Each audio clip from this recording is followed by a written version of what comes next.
On this windy, cold December afternoon, the TV3 Sports cameras have come to Tatlock Field in Summit for the North Jersey Section 2 Group 2 State Football Championship to see the Johnson Crusaders meet the Summit Hilltoppers. And hello everyone and welcome to Summit. I'm Paul Spahala on tap for you today. The Section 2 Group 2 State Championship football game. Johnson 10-0, Summit 8-2. Remember the drought of this past summer? The players on the field do. That's when they started practicing. Remember all the rainy Saturdays of the fall? The players on the field do. They had to play through those games. And of course now, remember the snow of just a few days ago? Well, these players do. They practiced in it. They won't have to play in it because our field's in great shape, but they are ready to go on this second day of December to play for the North Jersey Section 2 Group 2 title game. Working with me on the sidelines today is Patrick Olenek. And Patrick, we've got two teams full of experience here. Yes, for Summit, this is their fourth straight time in a state final. For Johnson, it's their first appearance in a final, but they were in the playoffs last year. So I think any butterflies about being in the playoffs might be gone for these Johnson Crusaders. Well, Paul, you just don't win 10 games and come out here inexperienced. These guys are ready. They execute the plays very well, and they got a great coaching staff who's been here before and obviously have won state titles before at other schools, and they will be ready. I guarantee that. Let's talk a little bit about this Johnson team. I think one of the keys to this football game today will be the pressure that they can apply to the summer quarterback, Steve Schroeder, and a lot of that may come through the middle with Tech-Sun Kim. Yeah, there's definitely a weakness in that offensive line for Summit. They'll be starting a freshman today. Major change. Summit playing in a watch-on conference. He's mainly a 4-4 defense all year. They will first time see a five-man front with Tech-Sun Kim. He's going to create a lot of havoc in there for that center and just may see some fumble snaps today. As I was walking through the Summit locker room earlier today, up on the bulletin board, they have a drawing of the Johnson offense, and they have a word written by number 34, Frank Menzel, the truck. And I'm sure that's complimentary because that's the way Frank Menzel runs. Frank Menzel is definitely a good one. He's got 14 TDs on the year so far. He's a big one. He's a big truck. He's 6'3", 245 pounds. He's got a great running ability, and plays a great linebacker position as well. A concern of the Johnson defense, I think, Patrick, is the fact that Summit, with their outstanding offense, can go long. There's no question. Steve Schroeder is definitely a major concern for Johnson's defense. Steve Schroeder has a great arm. He's thrown for 847 yards this year. He's going to try to spread the defense, which would create a little havoc for Johnson today, and that just could be a major change for Johnson to look at. But Patrick, let's talk a little bit about this Steve Schroeder. We're not just going to see him out on the field on offense. He's all over the place. No, he's a man that will not come off the field unless he's got to get a glass of water real quick. He kicks the ball, he punts the ball, he throws the ball, he hits people, he does it all. He's the full package that Summit will need today to win. He's definitely key, and also at the same time, he's also the captain of this Summit Hilltopper team, so he's going to do a lot today, Paul. Two Union County schools, rich in football tradition, very close to each other, but this is only the second time that these two will ever play on the football field against each other, and I guarantee someone's going to score. They didn't the first time. We'll talk about that when we come back with the opening kickoff of the North Jersey Section 2 Group 2 Championship right after this.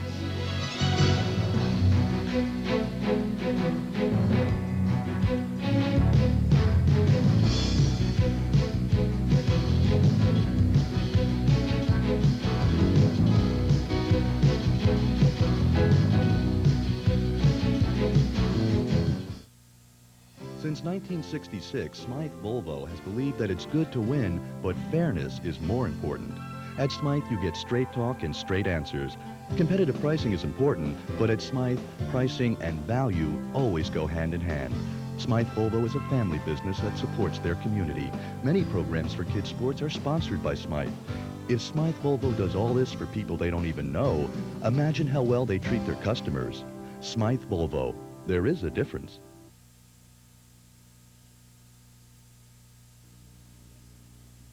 A lot of men believe that after their baby is born is the time to start loving it. Unfortunately, if they smoked around their pregnant partner, or created an environment of drinking or drugs, this is no good for me, or fought excessively with their pregnant partner, Why do I have to change my life just because you're pregnant? they increase the odds of their baby being born at a low birth weight, which can cause lifelong problems. So start loving your baby before it's born, so it can be healthy enough to love you back. Remember, men have babies too.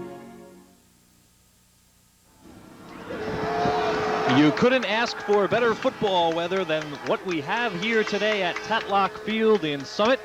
It is in the 40s. It is cold but clear. The sun is out, and we are ready for high school football. I'm Paul Spahala, with me Patrick Olenek, and the stands are full here at Tatlock Field. We expect by game time a crowd of approximately 2,000 to 3,000 people for this Section 2 Group 2 championship football game. Bob Taylor walking the sidelines in his third year at Johnson Regional. 23 victories, 6 losses for him at Johnson. But when you include the years that he coached at Brearley, Bob Taylor has an impressive 123 coaching victories. Just as impressive, Ray McCran. Ray McCran is now in his second year as head coach of the Hilltoppers of Summit, where he has an 18-3 record. And Ray, for many seasons, was the head coach of the Passaic Indians. John Jay. The J crew is Mr. Dave Weeks, Mr. Ron Arata, and Mr. Jim Mock. All right, here we go now. The starter clock for the official clock for today's game. Ed Strohmeyer is our referee. He is giving the instructions to the teams. It is tails. You have won Johnson the toss. has won the toss. All right. I believe they White will defer. has won the toss. That Defer is to the correct. second half. Johnson will defer. Let's see if someone wants the football right away. You must kick off. Which goal are you going to defend? Yes, Summit wants the Goal football. you are defending.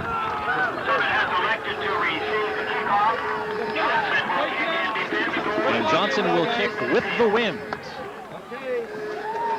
Johnson plays in the Mountain Division of the Mountain Valley Conference, and they were the MVC Mountain Champions this year with a perfect 6-0 mark, knocking off Immaculata on opening night, 23-0, and in reality, that was the conference championship game. Now, Summit plays in the Watchung Conference, and Summit is a member of the National Division of the Watchung, and they also were conference champions this year as they finished their National Division run with a record of 6-2. Just on top of Rahway and Shabazz. So Summit finished 6-2 in the National Division and won the conference championship. Elizabeth and Irvington, by the way, won the American Conference. And over in the Valley Division, of the MVC, New Providence was the winner. That takes care of all 4 divisions. Patrick, what a great feeling, championship football Saturday. Oh, it's just what all the kids work hard for in the summer, and again, this is their state championship game, and both teams will make the most of their time out here today. Now, we remember the drought and the heat of the summer. Well, they went through that, and they went through much more to get here. Game number 11 of the season. Jose Valentin and John Brown are back deep for the Summit Hilltoppers. John Brown is explosive. Jason Hassler does the kicking for the Crusaders. And my guess is they will try, if they could, to keep it away from Brown. Brown returns kicks at an average 31 yards a return. But hey, not that Valentin does a bad job. He returns about 24 yards a kick. And the Section 2 Group 2 final is underway. A little trouble with the kick, but Brown does field it at the 16-yard line. He finds an opening. Brown has some room. Brown's got to beat the kicker. He's at the 40. He's at the 50. He's got 2 blockers with him. Hassler tries to get in his way. Can't get a hold of him. Brown still going and finally dragged down near the 10-yard line. John Brown with a 74-yard return. Well, no surprise there. John Brown in the game against Irvington on Thanksgiving Day did the same exact thing in the second half and took one down the sidelines to the 5-yard for an 85-yard pickup. So John Brown is definitely keeping that receiver spot from the kickoff position. Let's meet the starting lineup for the Hilltoppers today. The left tackle is Fabio Montero. Alfie Critelli, one of the captains, is the left side guard. The center is Darrell Anderson. Kevin McDermott and Martin Weathers are on the right side. The backs and receivers, Lovell, Fouché, Torres, Stewart, and Mullins are the ends. And the quarterback is Steve Schroeder. Schroeder, number 15, has completed 60 of 145 passes this year. The first give is to Kawan Fouché, and Fouché will get about a pair of yards. By the way, Brown was dropped just shy of the 10, so it is a 1st and 10 situation for the Hilltoppers. There is Steve Schroeder, senior captain, has completed 60 of 145 passes, just shy of 900 yards. He has 10 touchdown tosses.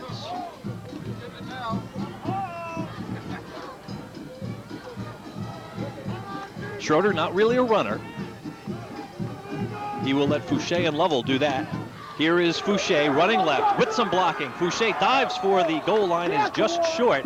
He will be brought down at the 1, where it will be awfully close to a Summit first down. Let's meet the starting defense for Johnson. Johnson lines up in a 5-man front. Nick DeCorso, Carmine Rossetti are the ends. The tackles are Redziniak and Kryzon. Tek-Sun Kim is the nose guard. The linebackers and corner are Menzel, Hassler, and Guzovic. And 3 deep, Alefi, Adanazio, and Layden. 3rd and 1 from the 2. Power eye left. Fouché bounces into the line, stopped right at the line of scrimmage, but remember, he didn't have very far to go to get the first down. Placement will be the key here. Nick DeCorso comes up for the hits. Yeah, that's what they need, Paul. Obviously, Johnson this year has not been tested at all, and this is definitely a gut check for them early in this ball game today. Johnson has not allowed a point, not just in the first quarter, not just in the first half, but not through the first 3 quarters of a football game. It is 4th and less than a yard, 4th and inches from the 1. Schroeder's going to keep it himself. You stop, Paul. He is not in the end zone, but he might be close enough for a first down. It's going to be close. It's going to be very close. And we are going to bring the chains in. Remember, Schroeder did not have to get across the goal line for a first down. This will be one of the first huge moments of this championship football game, whether it is a first down or Johnson takes over on downs. Yeah, Hard to tell from this angle. Let's watch them stretch the chain out. It is short. So Johnson will take over just shy of the goal line. Let's meet our officiating crew for today's football game. We mentioned earlier that Ed Strohmeyer is the referee. His umpire is Dan Tripati. Warren Jameson is the head linesman. The line judge is Jeff Krasnomowitz. Mike Corcoran is the back judge, and Vince Landolfi is the clock operator. Johnson starts in the shadow of their own goal line with 9:32 left in the first quarter.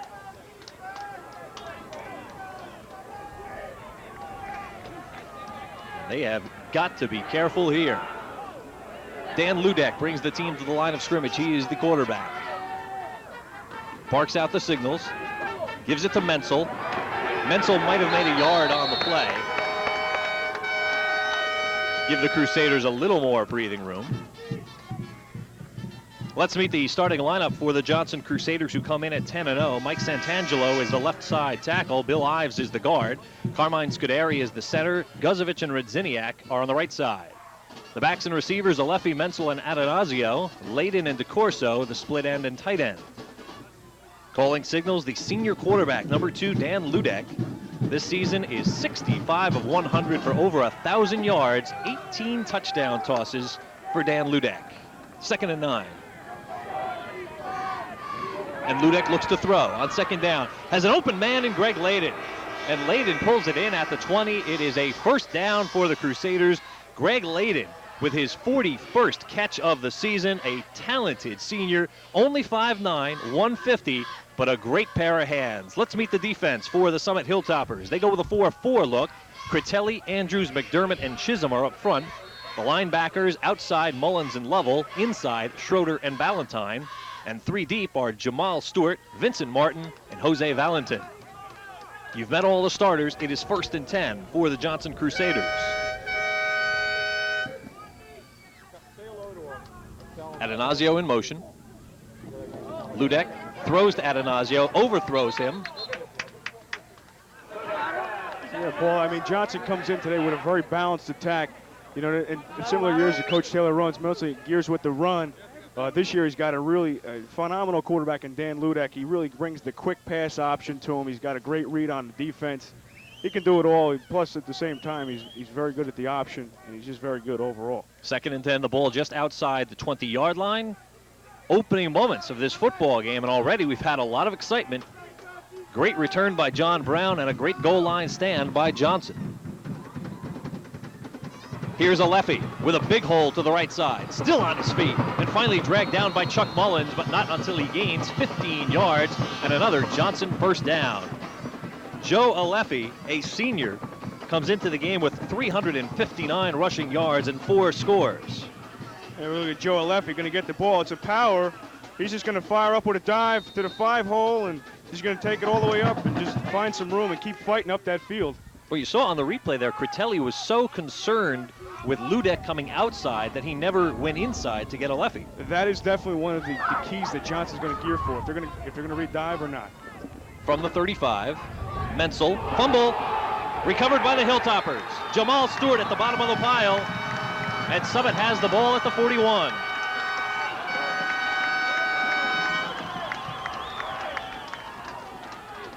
At that time, it looked like Alfie Critelli was just reading dive, and he certainly got a dive from Frank Menzel on that one. We're going to look at it. There you go, Alfie Critelli, you can see it. He's reading dive all the way. He pops it out of there. Frank Menzel just lets it go, and there's Summit pouncing on it. For Jamal Stewart, his first fumble recovery of the year. Menzel back on defense now after the turnover. It's 1st and 10 for the Hilltoppers. Fouché running right. First man missed him. Stiff arms the second man. But Guzovich tracked him down from behind. Also on that Summit bulletin board, Patrick, the Johnson defense was drawn up. And next to the 2 linebackers, Guzovich and Menzel, it just said outstanding. Yeah, no doubt about that. No doubt about it. I mean, Dan Guzovich comes in here at 6'3", 220 pounds. He's a senior, but he's got a great read capability. He reads the dive, he reads everything well, and rightfully so, made the play there. Summit 11 sectional championships. And 5 of those titles have come in the playoff format, which started in 1974. 2nd and 10, Schroeder, the lefty, looking to throw. Airs it out left side, incomplete, intended for Stewart. Good coverage by Greg Layden. Yeah, Greg Layden had that one sniffed out very well. They knew Schroeder was dropping back, so there's Greg Layden. But I'll tell you, tough to throw at Layden. He's got 6 interceptions this year already. He's very good. Here we go. Steve Schroeder going to be passing. There's Greg Layden. He sneezes it and just snaps it out of there. Good contact by Layden. Again, it's a great concern. timing. That's a concern for Johnson, is the deep throw from Schroeder, and that's a concern. Well, they look like they're going to work on Layden, who again is only 5'9", 150, but a world of speed and great hands. Yeah. 3rd and a little over 10. Schroeder, the lefty, again looking to throw, looking for Torres across the middle. Redziniak has a shot at him. Schroeder will throw to Fouché, who loses the ball and then takes a big hit from Frank Menzel. Oh, Frank Menzel got him good there. He was going to make sure he wasn't catching that ball. But again, this is from Johnson's standpoint. I mean, Redziniak was in there getting some pressure. Here comes Redziniak going to be busting through, going to apply the pressure to Schroeder. Schroeder's forced out of the pocket. He fights. He runs into his own man. He's going to just lap it out to the screen for the screen pass. And here's Frank Menzel with the big hit. Big hit there. Steve Schroeder, as we said in the open, does all the kicking duty for Summit. He'll be kicking into a very stiff wind. And you could see the effect on his kick immediately. Even though it was a line drive kick, immediately the wind knocked it down, forced it out at about the 30-yard line. So that's where Johnson will start their second possession. Yeah. It's a good 35-mile-an-hour wind going down in that end zone down there to the right. For Johnson Regional, since the playoffs have started, in 1977 they lost in the opening round to Parsippany. In 87, in a 6-team draw, they beat Hackettstown, but then lost in triple overtime to Caldwell. In 91, they lost to Brearley. In 94, last year, they lost by 1 point to Jefferson. Ludek looking to throw, looks left. For Layden, slapped away by Stewart.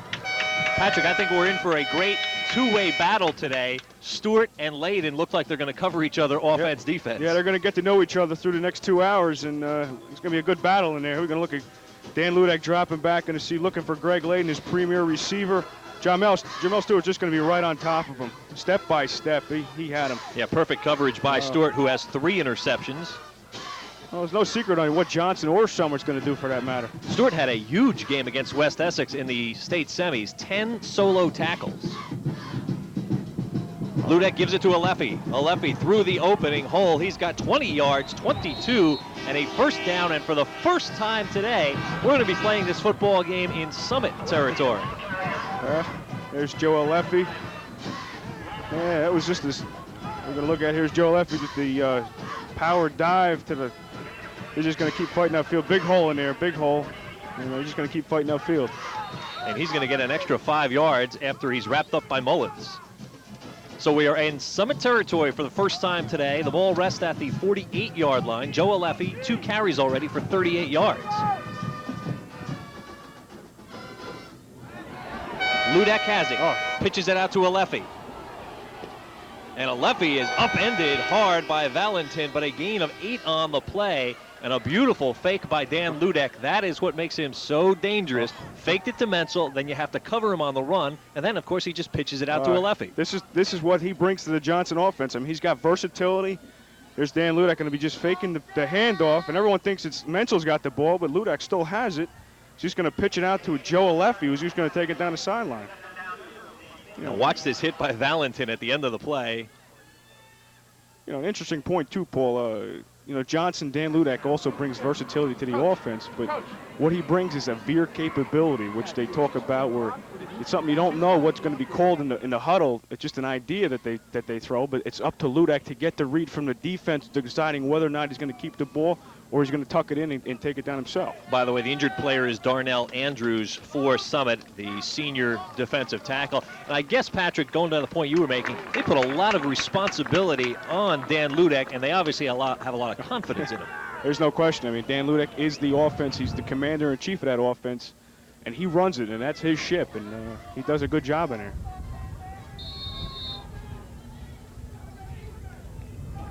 Martin Weathers replaces Andrews, so Weathers is now in at defensive tackle for Summit. 2nd and 8 for the Crusaders. Here in the first quarter, scoreless football game. Fake to Aleffi. Ludek, bootleg right. Aleffi chasing him, throws on the run, almost picked off by Vincent Martin. Good coverage by the free safety, came up for the ball, knocked it away from the intended receiver. Vincent Martin had this one here. We're going to look at Dan Ludek, going to be rolling out right. He's pressured out of the pocket. A little bit of pressure here from number 53, Alfie Critelli.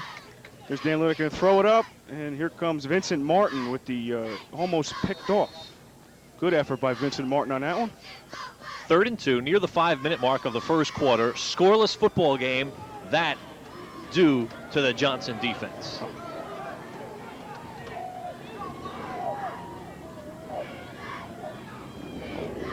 The give to Menzel, and he looks like he has 2 yards, and he will be awfully close to the first down. He's just across the 40.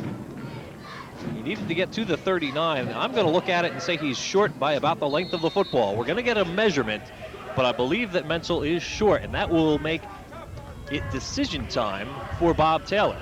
Well, Coach Taylor's got a lot of confidence in Frank Menzel and the host of offensive line he's got there, so I'm sure he'll go for it if he's got the opportunity. Yeah, he's a fighter, he's a gambler, he goes for everything. Well, let's see if he has to gamble here. We'll stretch the chains out. Yeah, just short. And it is going to be short by about the length of the football. Confidence time for your offense. If Bob Taylor says stay out there, we're going, and that's exactly what he has said. And vice versa for Summit. This is a confidence builder for the defensive side of the ball as well. Bob Taylor's made the call. It's 4th and inches. Will Ludek keep it? Ludek checks the defense. Gives to Menzel. And Menzel should and does have enough for first down yardage. Frank Menzel. Yeah, he has that forward movement there. Came into the game with 547 rushing yards, 14 touchdowns. And that in only really 7 half games. The other 3 games he played the full game, but for the most part, Johnson has been comfortably in front at the halftime of most games, and Frank Menzel has rested on offense. Yeah, and his stats could be probably double that. Oh, no doubt about it. He's the 5th leading scorer with a chance to finish on top with at least 8 points today. Ludek, quick toss right for Layden. Layden covered by Mullins. And Layden fights his way forward. One of the things I'm sure that Dan Ludek is looking for, Patrick, is if you get a coverage of Layden on a lineman or a linebacker, he's going to go to Layden. Oh, there's no question. I think one of the keys here, there's a big cushion that Summit's giving up here to Layden because they're more gearing towards the option. And you saw the cushion there from number 95, but there's Greg Layden just going to pull it in for a 10-yard pickup. And you can't give Greg Layden any more than a 3-step drop. Yeah, exactly. Stewart was not playing him face-to-face, and Ludek saw that and threw for the ball. It's a first down, by the way, as we mark it to the 35. Completion of 13 yards. Menzel up the middle. I'm sorry, that's Alefi again. Well, I tell you, Joe Alefi is having a big first half as he gets 5 yards to the 21. I mean, at the same time, I mean, something's got to be gearing on Menzel, being at the size of Menzel that he is, of Menzel. But Joe Alefi is one of those hidden secrets that Johnson throws at you. And so far, we've seen a great performance by Joe Alefi. 2nd and 5 for Johnson. We are at the 3:25 mark of the first quarter. Scoreless football game.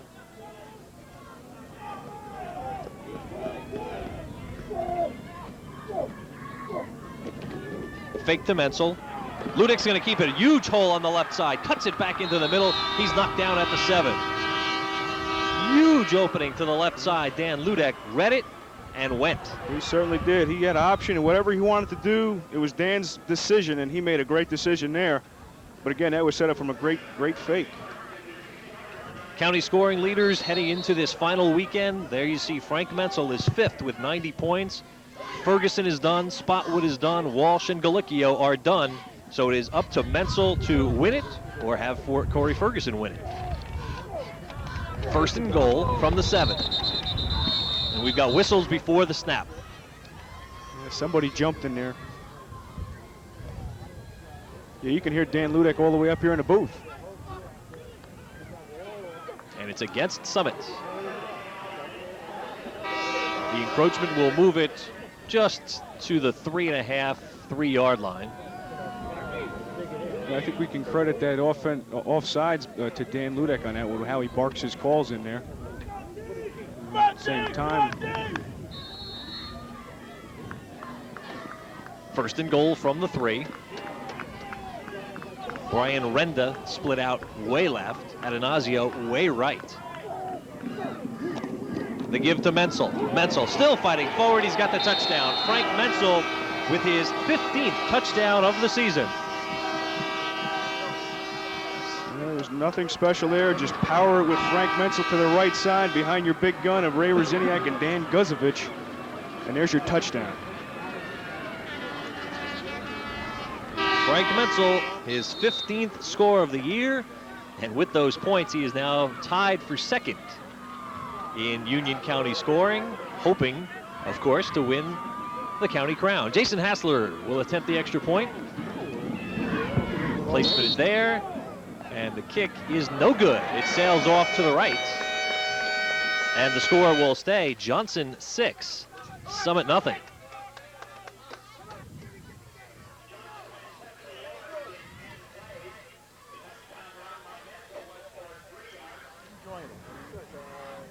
A 70-yard drive by the Johnson Crusaders.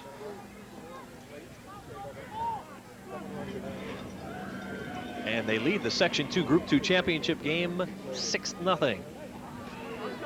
And they're in a familiar position because they're on top so far. So they're in what they've known from day one this year.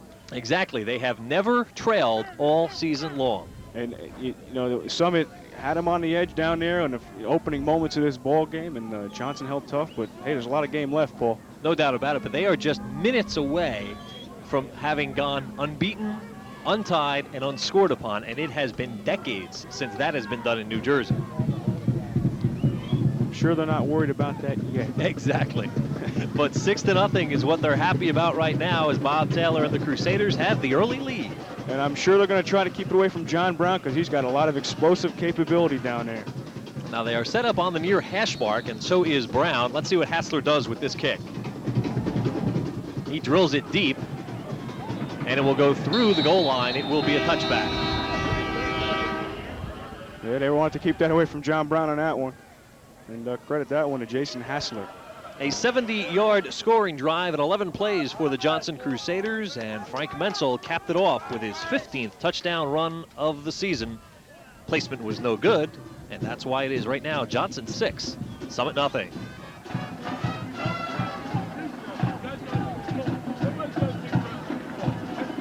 Well, I'm sure that Summit really wants to have Steve Schroeder get the ball downfield and start throwing it long to spread this defense. 2:32 left in the first quarter. Peter Torres in motion for the Hilltoppers. They give to Fouché. Fouché running right, big hole, and he'll carry it out to the 25-yard line. A gain of 5 on first down for Kawan Fouché. Fouché came into the game with 640 rushing yards, an average of 4.3 yards a carry. Came into the game with 10 touchdowns, including a big 4 TD day against the Westfield Blue Devils. Kawan Fouché, 5'9", senior tailback. 2nd and 5. Exactly 2 minutes left in the first quarter. I'm Paul Spahala, with me Patrick Olenek. Torres in motion. Fouché running right. Stop there and drop there. Yeah, he was met by a whole host of players, including Nick DeCorso and Ray Reziniak in on a stop on that one. Again, I mean, you got to give credit a lot of credit here. They're going towards the big guns for Johnson, trying to set the tone on their own side. You know, they're saying, "Hey, come on, come and get me, Reziniak. Come and get me, DeCorso." And oh.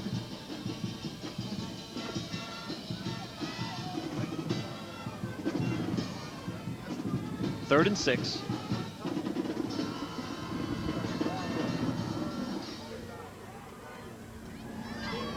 Blitz is on. Schroeder steps up through the pocket, dives forward, loses the football, recovered by Summit.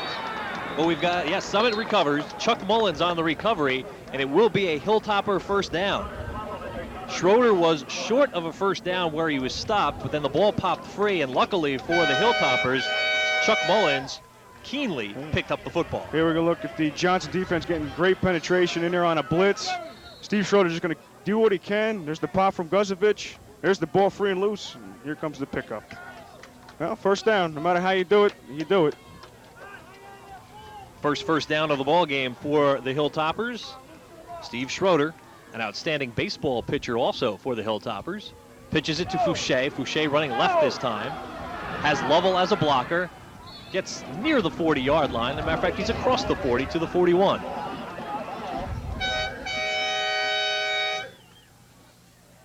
So a 6-yard pickup for Kawan Fouché, and watch the good lead blocking of senior Jeff Lovell. Here we go. We're going to see. Here we go. Just Jeff Lovell going to be blocking here, and it's Kawan Fouché going to be just taking it, bringing it down the field. The smart thing that Lovell did, and you saw it on that replay, he just interfered enough with the first man and then realized that, hey, if Fouché, if he's on the right angle, doesn't need me to crunch this guy, let me go for the next guy. So Absolutely. Good heads-up blocking by Jeff Lovell. 2nd and 4. Fouché on the delay, running right, trying to get behind Critelli, has first down yardage, dives towards midfield. He's got a gain of 9 and a first down for Summit. 30 seconds left in the first quarter. Yeah, it was just a simple delay, and Kawan Fouché just took that for the first down. Just shy of the midfield stripe. Again, this is what Summit has to do. They got to keep just gearing at Johnson, just keep going after him. And again, Johnson hasn't been tested all season, so it's really good for Summit to keep play in and play out and just keep going at him hard. Kawan averaging 4 yards a carry this season, comes into right now in this game 8 carries for 29 yards. Boy, he's been a workhorse already with 8 carries. First down, just shy of the 50. Fouché, carry number 9. Boy, Reziniak stands him up after he got 1. Ray Reziniak, 6'4", 260-pound senior, one of the highly recruited players in the state of New Jersey. That will do it for the first quarter of play in the Section 2 Group 2 championship game. All we're going to do is just turn it around. We're not even going to move the football with the score. Johnson 6, Summit nothing. We'll be right back.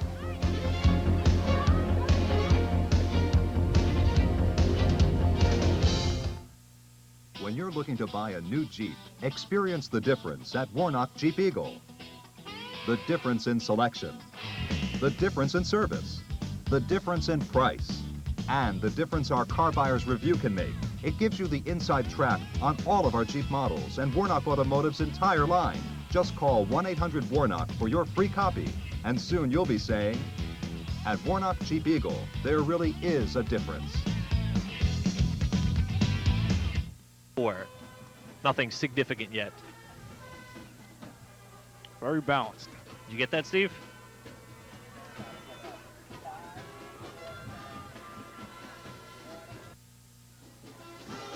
Summit cheerleaders enjoying this cool but crisp and sunny day here in Union County. We said that these are two Union County towns, very close to each other, but they only met once before on the playing field. That was back in 1958 in the rain at Memorial Field. That's where Summit used to play.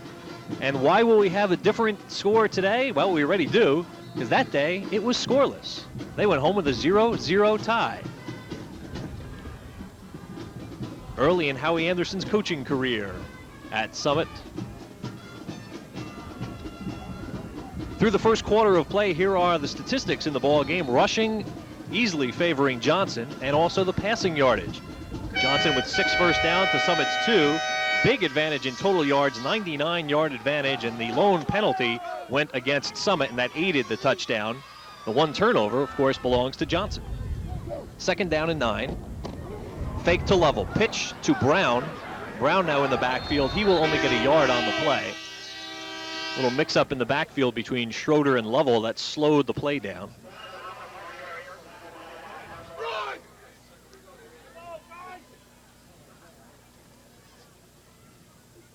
Third and 8. Summit will now, of course, have the wind for quarter number 2, and it is a very stiff breeze blowing from left to right. Yeah, that'll help out Steve Schroeder very, very much. And also might influence the factor here if they don't make a first down on this 3rd and 8. Schroeder looking left, looking for Stewart to set up the screen. It's thrown low, it's incomplete.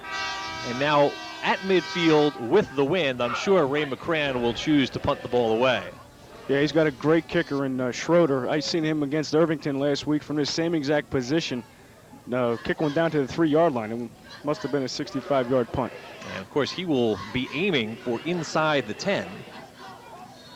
His first kick, of course, knocked down by the wind. This one should have the benefit of the wind. Chuck Mullins is the long snapper. Gets a good snap back to Schroeder, who hangs up a good kick. Layden going back. Layden fields it at the 12 and is immediately brought down by Jamal Stewart.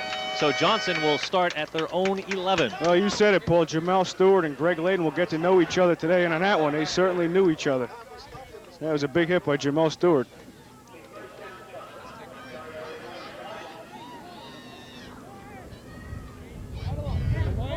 And of course, that was set up by a floating kick by Schroeder to allow his teammates to get down there. Dan Ludek, the last man on the field for the 10-0 Johnson Crusaders, ranked number 16 in the Star Ledger Top 10 poll. Johnson, before the playoffs began, won the Section 2 Group 3 championship in 1969 and 1970. Fake by Ludek. That is when the old Colleton system awarded the state champions. It was similar to the PowerPoint system in use today to determine the playoff teams, but the Colleton system used to determine state champions prior to 1974. Again, there were some complaints about it, that this championship should be decided on the field. That's how the playoffs began 21 years ago. Yeah, it makes things much more interesting too, Paul. And of course, in the early rounds, or early years of the playoffs, only 2 teams made it into the playoffs.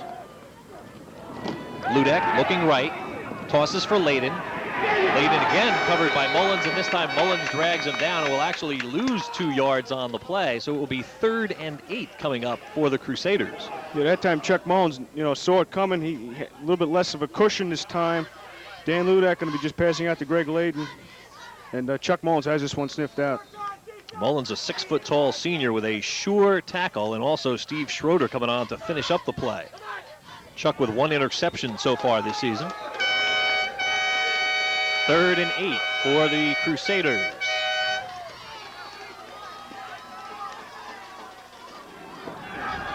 On the delay, the give to Alefi. Alefi spins forward and might have first down yardage. That was some play, Paul.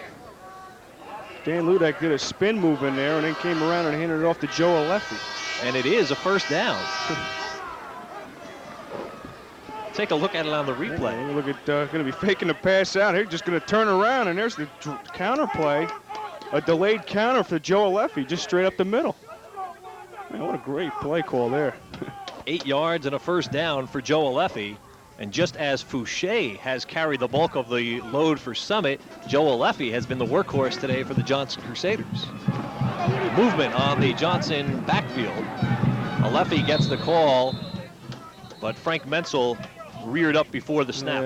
Yeah. Well, he knew it. He knew it before the flag was thrown, and that's all right. He'll go back to the huddle and regroup now. Interesting too, Paul. I mean, Summit, what they do defensively is they eagle down their guard towards the tight end side, so that's another little bit of a hole in the middle that Johnson just may want to go after. All right, help those of us who didn't make it to the varsity team. What do you mean when you say they eagle down? Well, what they do is they come down to the tight end side. They're in the gap between the guard and the tackle. You know, we're creating a little bit more room inside, you know, which may be a little bit more of a hole for the Johnson front to go after, you know, using a little bit more counter plays and thereabouts. Thank you very much. I know when I hired you today, I didn't think I have to hire an interpreter for you, but thank you for explaining the terms. I hope that makes sense, Paul. You did an excellent job of sometimes explaining. I get confused myself. Well, of course, football, a very term-oriented game, which makes it so much fun, especially when you're playing in December. That's right. It's a Menzel for about 5. It's a game of geometry. Well, Frank Menzel got back to 5 yards. He gave up on it off sides. Yeah, it's always nice to do that. Yeah. It'll be 2nd and 10. Again, Paul, also, I happened to be walking by and I saw a scout from Clemson here today, here to recruit Frank Menzel, as well as a look at Ray Reziniak. They're very high on both of these kids. Menzel, 6 carries already. He has the only points in the football game, his 4-yard touchdown run. Layden comes in close. Again, he is tightly marked by Jamal Stewart. Ludak gonna air it out long for Layden, who almost gets it on the dive. What an effort by Greg Layden. The senior dove everything of his 5'9" frame, but just couldn't haul it in. This is just a timing pattern. Dan Ludak is just going to be flowing it up, but he knows where his receiver is going to be through practice and execution. It's right on his fingertips. What a great play, but just on the fingertips. And that's just a timing pattern, Paul. Well, we saw Greg Layden a couple weeks ago in the rain at Nolan Field against Roselle Park make a great diving catch. What a talented receiver. Some team is going to be very happy to take him, and if they overlook that 5'9", 150, they're going to end up with a very good receiver. That's for sure. Ludak keeps it himself, big opening, dives for the first down. Valentin knocks him off his feet, but it is a first down, a gain of 9 on the play for Dan Ludak. Again, there we saw Dan Ludak able to do whatever he wants to do with the ball. Probably a veer called in the huddle. Dan Ludak kept it himself on that one. Ludak came into today's game with 10 rushing touchdowns, over 500 rushing yards. So remember, he's thrown for 18 touchdowns, and he's rushed for 10. Yeah, he's the total package, Paul. Had a 3-touchdown combination game against Central on Thanksgiving Day. Ran for 2, threw for 1. Fakes the toss, again that little delay, spin, handoff to Aleffi. Aleffi's got 10, he's got 15, to the outside, 20, 25 yards for Joe Aleffi. So they went back to the well on a very successful play, and it works again. Again, we've seen this play just a few series ago. Dan Ludak going to make this happen himself. He's going to fake the play, spin around, the delay. There's Joe Aleffi with the handoff, and Summit is just leaves a big hole in there for Joe Aleffi to navigate, and he navigates for some 30 yards upfield. Finally brought down by Colin Ballantyne at the 40, the Summit 40-yard line. Joe Aleffi, a great first half for him. Summit defense now has to tighten up. Aleffi again, 10 yards. He's got another first down. Valentin knocks him off his feet. That might have been a little premature there. Let's call it 9 yards and a second down coming up for the Crusaders. Well, again, here we're going to look at it. Joe Aleffi with a quick handoff up the middle again. exploiting that hole that Summit's allowing. And there's Joe Leffy down the sideline for a pickup. That play was quick. Yeah, very quick off the ball. You know, same time too, Paul. We're looking at Dan Ludek from here, and he's down. He's really down in the crouch, and it's very hard to pick him up when he gets the snap. Especially hiding behind Carmen Scuderi. Scuderi only 5'4", 180. Yeah, but he's a fire plug in it. He's very good as well. Ludek rolls to his right, throws, completes it to DeCorso. DeCorso inside the 10, inside the 5, finally dragged down by Valentin at the 2. Nick DeCorso with 7 receptions this season, and the 6'1" senior hauls it in, marches it to the 2. Again, this is all set up by a great fake by Dan Ludek. Dan Ludek sets the fake up to Nick DeCorso. Nick DeCorso's wide open up the middle. Just a great fake, and there's Dan Ludek going to be just tossing this right over the middle to his tight end, and Nick DeCorso. Again, Summit's got to regroup here. I mean, a lot of time left in this ball game, only down by 6, but this is really do or die time here. This is a crucial point in this ball game. Johnson has called a timeout with 6:14 left in the first half. They lead 6-0. And Patrick, what you said is certainly true. Mm-hmm. Now, some people might be saying, boy, 12-0 wouldn't be that hard to come back from. But remember, Johnson's only given up 18 points all year. Yep, and of which they've only allowed him in the fourth quarter. So if they plan on scoring these points in the fourth quarter, it just may be over. This is the first appearance ever for Johnson in a state football final. The only other time they won an opening round game was in that 6-team draw where they lost to Caldwell in the semis. So for the first time ever, Johnson is playing in the state football final.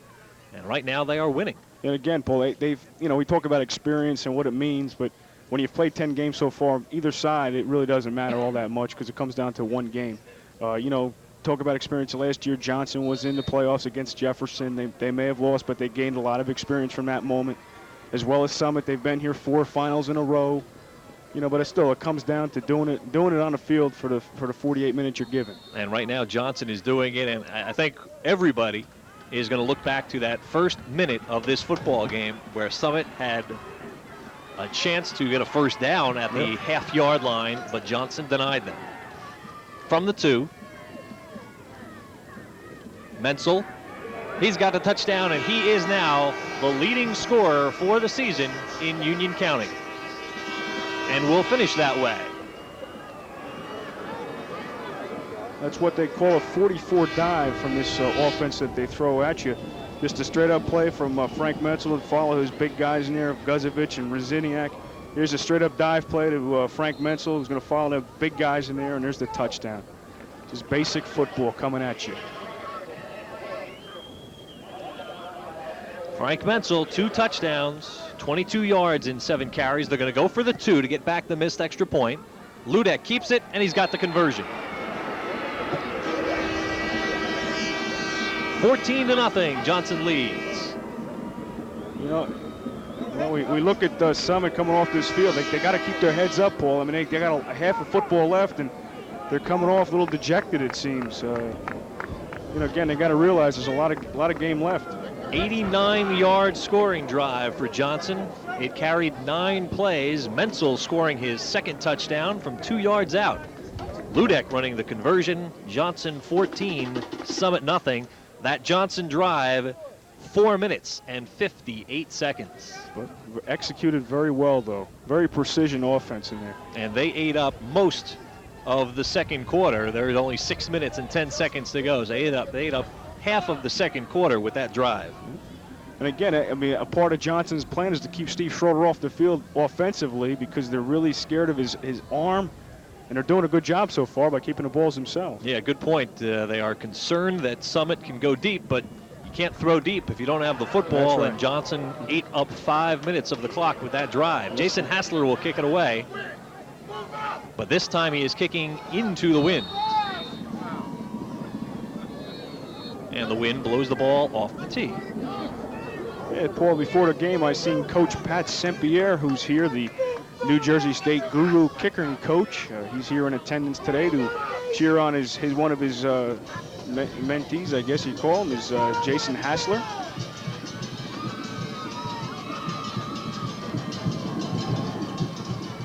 Floating kick into the wind. Valentin fields it at the 17. He's across the 25. and fights his way just across the 30-yard line. So that is where Summit will start from, trailing by 14.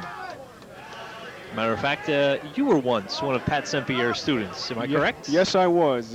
Coach St-Pierre taught me well, and now I'm a retired kicker, if you will. But you're using some of those techniques that he taught you out on the golf course. Oh, yeah, that I am. Keep your head down and follow through. That's all you got to know. And aim through the goalposts. That's right. 1st and 10, just across the 30-yard line. Pressure on Summit here. They don't need to score, but they do need to show that they can move the football. Absolutely. Out of the I formation, fake to level, forced from the pocket, thrown on the run, incomplete. Mullins hit by Alefi. Great coverage. Beautiful timing. That was great timing by Joe Alefi again. This man's been all over the field so far in his half. Joe Alefi had that one sniffed out. He had it timed just perfectly. We're going to look at it here. We got Steve Schroeder going to be rolling out of the pocket, forced out by Kryzon. He's going to force him out. There's the rollout. There's the pass. And here comes the big hit by Alefi just at the crucial moment. Of course, we've got some Summit fans up here a little annoyed at that call, but it was timed just perfectly. Gunther Kryzon, a junior defensive tackle, putting the pressure on to Schroeder. This is the 12th time that Summit has been in the playoffs since the playoff format started. 8th time in the final, and the 4th in a row. Fouché, pitch left. And Fouché will get 5 yards. 12 times in the finals in 21 years for Summit. That is an impressive record. Especially that they're playing at a Watchung conference. It's deemed one of the better conferences, if not the elite conference in the state of New Jersey. But a good point, because this is their last year in the Watchung Conference. They are moving into the Hills Division of the Iron Hills Conference next year. They will join West Essex, Mendham, Morris Hills, Dover, Mount Olive, Boonton, Parsippany Hills, and Hanover Park to complete a perfect 10-team conference. And that will again be the Hills Division of the Iron Hills Conference. Kawan Fouché, 10 carries already, 34 yards. 3rd down. Showing blitz. Schroeder airs it out for Torres, who just can't bring it in. Yeah, they had Pete Torres wide open out here. They left him unattended, and almost had a reception here. We're going to look at it here. Steve Schroeder going to be just dropping back. He knows what he's doing. You see Pete Torres going to have a huge cushion out here on this left side of this field. There's Pete Torres just over his fingertips. But then again, there's Joe Alefi sniffing it out again. Had 2 shots at it, just couldn't come down with it. So Schroeder will again punt with the aid of the wind. 4:44 to go in the first half. This will be his 3rd punt of the afternoon. With the wind again.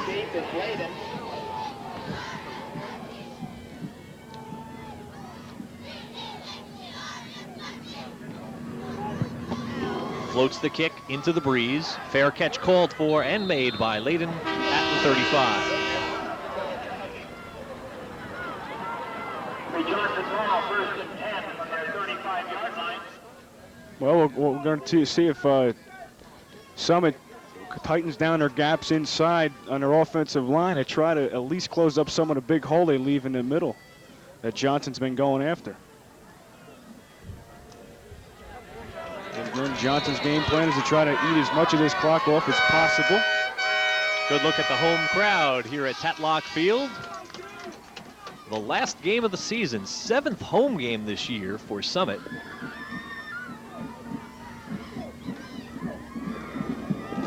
Ludek keeps the ball, knocked off his feet at the line of scrimmage. Yeah, this is a great facility to play football at. Beautiful surroundings. I got to tell you, great effort done by the maintenance crew, Dave and all the fellows at the involved in the Board of Recreation staff. Remember that on Tuesday, they had 4 inches of snow up on this field. It took about 6 hours to backhoe it off, blow it off. This field is in excellent condition considering the weather of the past week.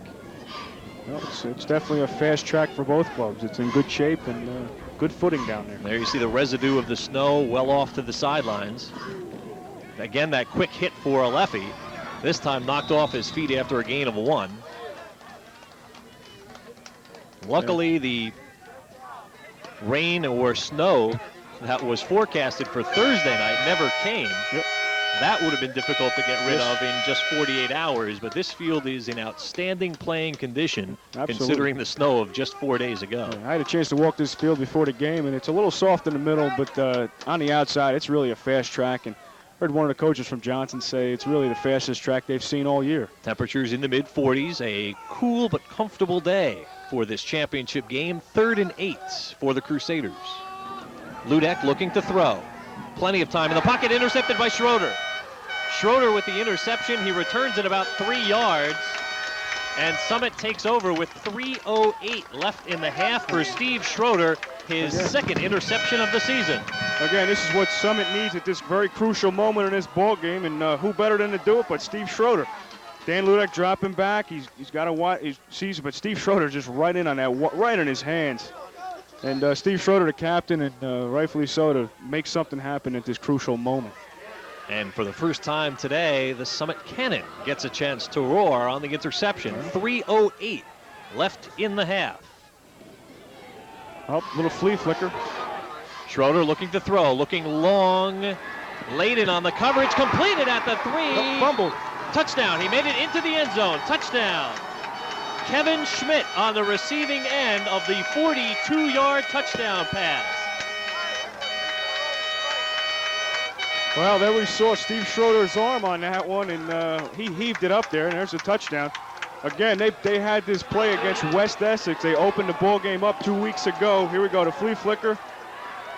Out of the Pittsburgh Steeler repertoire. Here's the pass. There's a great pass, and just over Greg Layden's hands to Kevin Schmidt had crossed the goal line when he was knocked free of the football, but he had broken the plane. He was in there. It's 14-6 with 2:59 left in the half. It's a major turnaround of events, Paul. Huge turn of events with the Schroeder interception and then the 42-yard touchdown pass. The placement blocked. So the score will stay Johnson 14, Summit 6. You know, Paul, I mean, you talk about crucial moments. You know, at the same time, Johnson has, and we said it from the onset, has not been tested emotionally, you know, with having someone score on him except for late in the ball game when the game was over. You know, again, this is a 4-2 check for them. They got to really go back and find their guts. I'm sure Coach Taylor at halftime and the coach will be on them to maintain their drive and what they're doing. But again, Summit has cracked them early in this ball game, and it could change things around. One play, 42 yards, 9 seconds. Schroeder to Schmidt. That's how you want to write your offensive screens every day. And they are looking at the hand of Steve Schroeder. That is his right hand that they are taping up. It's not his throwing hand. Schroeder will kick off for Summit. Might have a little cracked skin because of the cold weather. That's right. Yeah, one play, 42 yards. That's pretty good, Paul. That's how you're supposed to do your offense, I guess. Makes for a quick ball game. Schroeder makes his way back out onto the field to do the kicking. 14-6. Well, I'm sure Steve Schroeder will be very tired tonight. As he usually is, out on the field for almost every play. I'm sure he's got the all these scouts are looking after him as well. Of course, he's got different options. He can go baseball, he can go football. He's a multi-talented athlete. And as we said, a Clemson scout is here for football, and I'm sure he'll be very impressed with him as well. All right, Schroeder will kick it away. It's a short kick, fielded by Layden at the 15. Layden hit at the 25, still going across the 40, fumble. Well, let's see who gets it. There's about 15 bodies on the ball, so the refs will start to peel them off one at a time. It could go either way. We'll know in a moment. And it is Johnson football. That was a big play there for Johnson to get that ball back. Johnson will start at their own 42.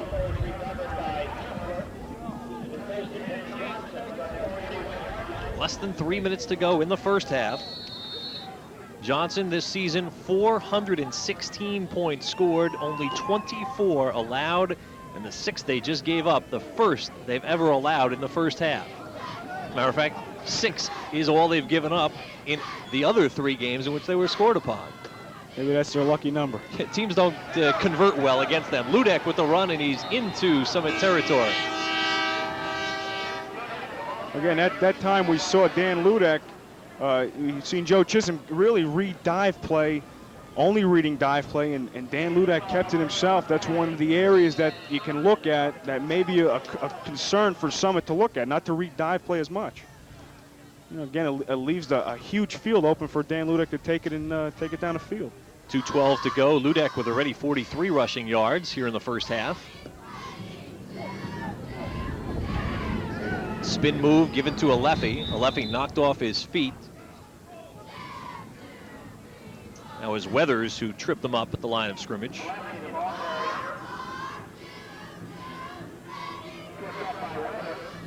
He'll get 3 on the play. It'll be 2nd and 7 for the Crusaders. Under 2 minutes to go in the first half. I'm sure Johnson wants to score one before the half. 14-6 to score. Section 2, Group 2 championship game. Fake to Menzel. Ludek hit, fumble. And it is Summit football. Alfie Critelli at the bottom of the pile has the ball at the Summit 48. Alfie Critelli comes up with the ball, but let's see who applied the hit. Well, Alfie Critelli, one of the captains for Summit. They were going to look at it. We're going to see a big hit from the end position here. I can't see the number there, but there's the ball popping loose.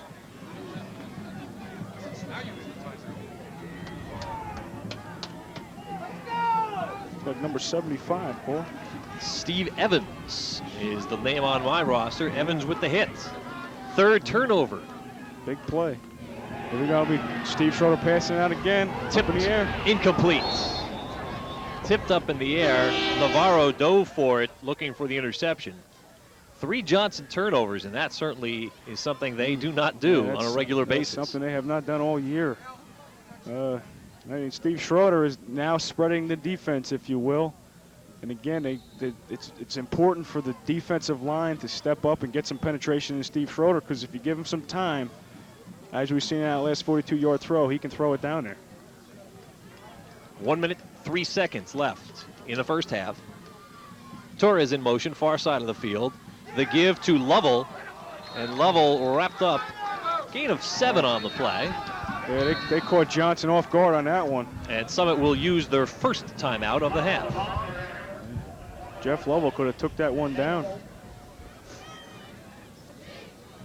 Johnson took an early 14-0 lead. Summit came back to make it 14-6. Coming up this Monday night on Time In, well, two of the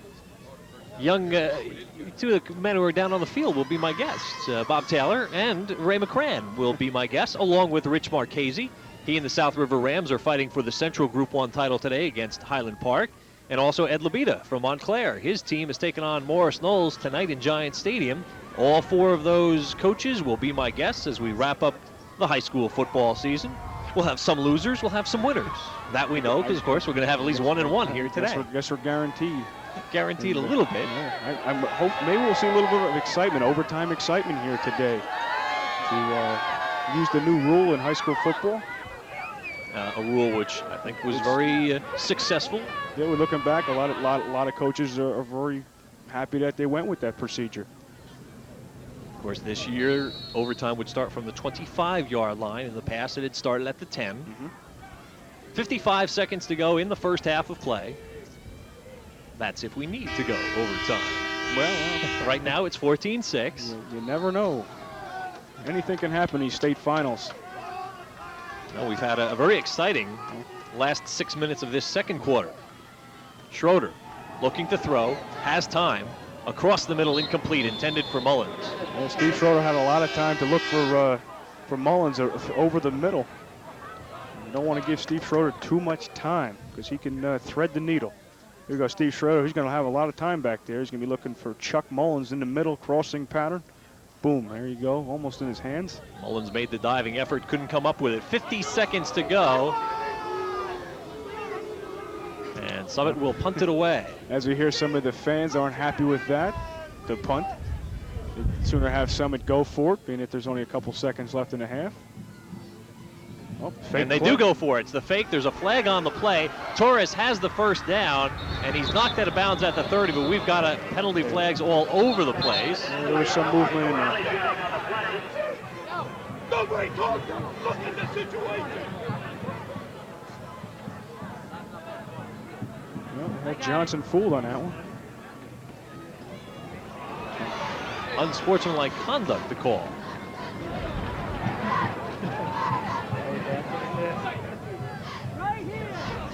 Wonder how they got. Well, looks like it may be from on the sidelines. Maybe an unsportsmanlike from someone.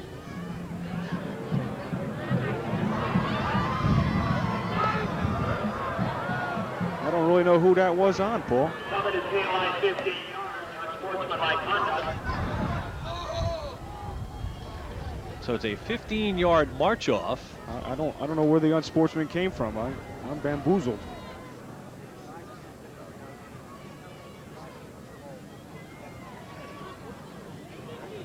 The only thing that I saw also at as the play started, a Summit player jumped on the field, came to the very near sidelines. Now, again, I wouldn't know if that would be illegal participation. Well, obviously, the call is unsportsmanlike conduct. It cost them 15 yards. Schroeder kicks it away. Layden will field it on one hop at the 27, and he's immediately covered up at the 34. Yeah, he was swarmed by Summit on that one, and Summit has definitely stepped it up these last few moments in his second half. So with 34 seconds to go, Johnson will take over. They have 2 timeouts should they choose to use them. Well, I'm sure they just want to go in at halftime and regroup. Again, just prior to the snap of the punt, a Summit player went on the field and was actually about 10 yards in front of the play, ran back to the line of scrimmage, was set for the snap. Now, again, I'm guessing that might have been the call. We'll have to find out for the viewers at home.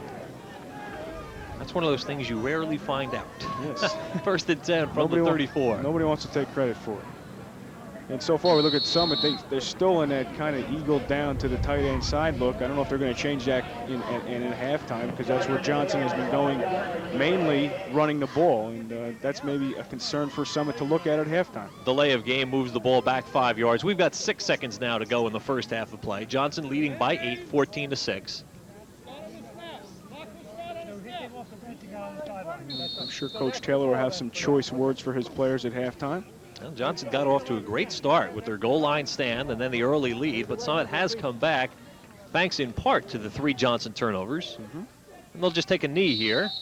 Football's most exciting play. Yes. To end the first half of action in the North Jersey Section 2 Group 2 State Championship football game. In just a moment, you're going to be entertained by the Summit High School band, but our halftime score is Johnson 14, Summit 6. We'll be right back.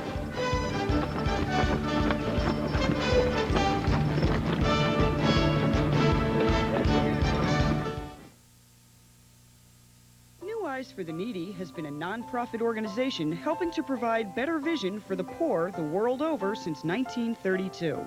It is the only group in the area which offers eyeglasses to the community, the nation, and to the world. Your donations of old eyeglasses and jewelry enable us to help the less fortunate. So please mail your glasses to New Eyes for the Needy, Short Hills, New Jersey, 07078, or call 201-376-4903. When you're looking to buy a new Eagle, experience the difference at Warnock Jeep Eagle. The difference in selection, the difference in service, the difference in price, and the difference our car buyers review can make. It gives you the inside track on all of our Eagle models and Warnock Automotive's entire line. Just call 1-800-WARNOCK for your free copy, and soon you'll be saying, at Warnock Jeep Eagle, there really is a difference. Welcome back, everyone, for your halftime viewing and listening pleasure with the score. Johnson 14, Summit 6. We proudly present the Summit High School Marching Band.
When you're looking to buy a new Dodge, experience the difference at Warnock Dodge. The difference in selection, the difference in service, the difference in price, and the difference our car buyer's review can make. It gives you the inside track on all of our Dodge models and Warnock Automotive's entire line. Just call 1-800-WARNOCK for your free copy. And soon you'll be saying, at Warnock Dodge, there really is a difference.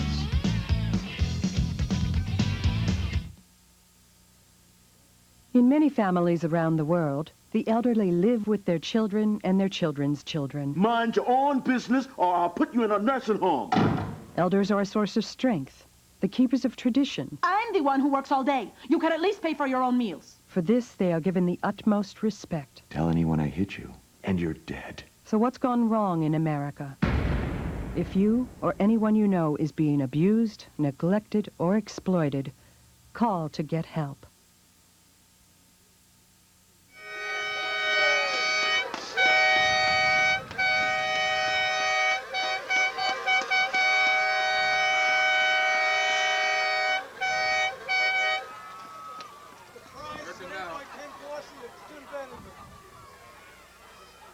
Welcome back to Tatlock Field with the score Johnson 14, Summit 6.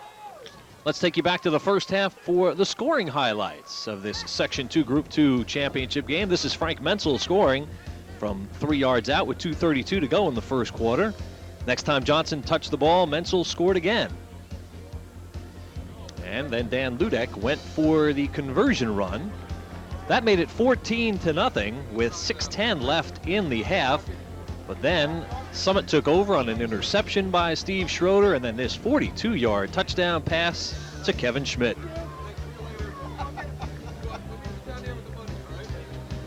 Schmidt kicks in. The conversion is no good.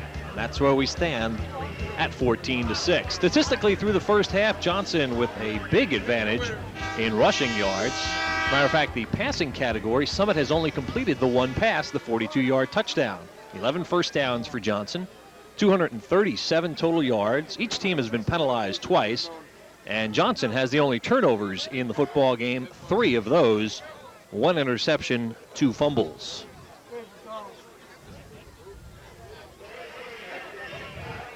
Be interesting to see what changes both squads made.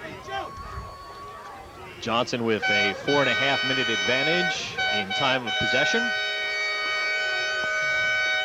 I'm sure that's one of the things they want to do in this second half is to maintain control of the ball.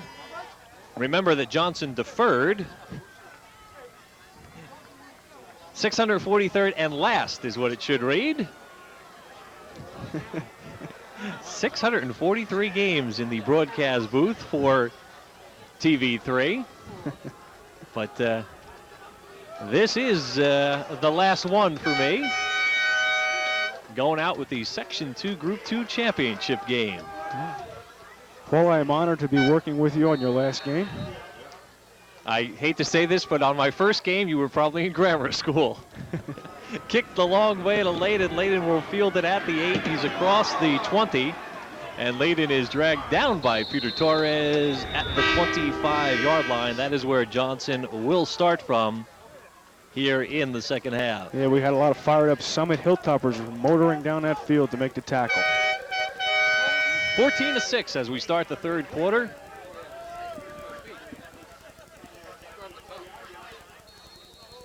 And that is an accurate number, by the way, 643.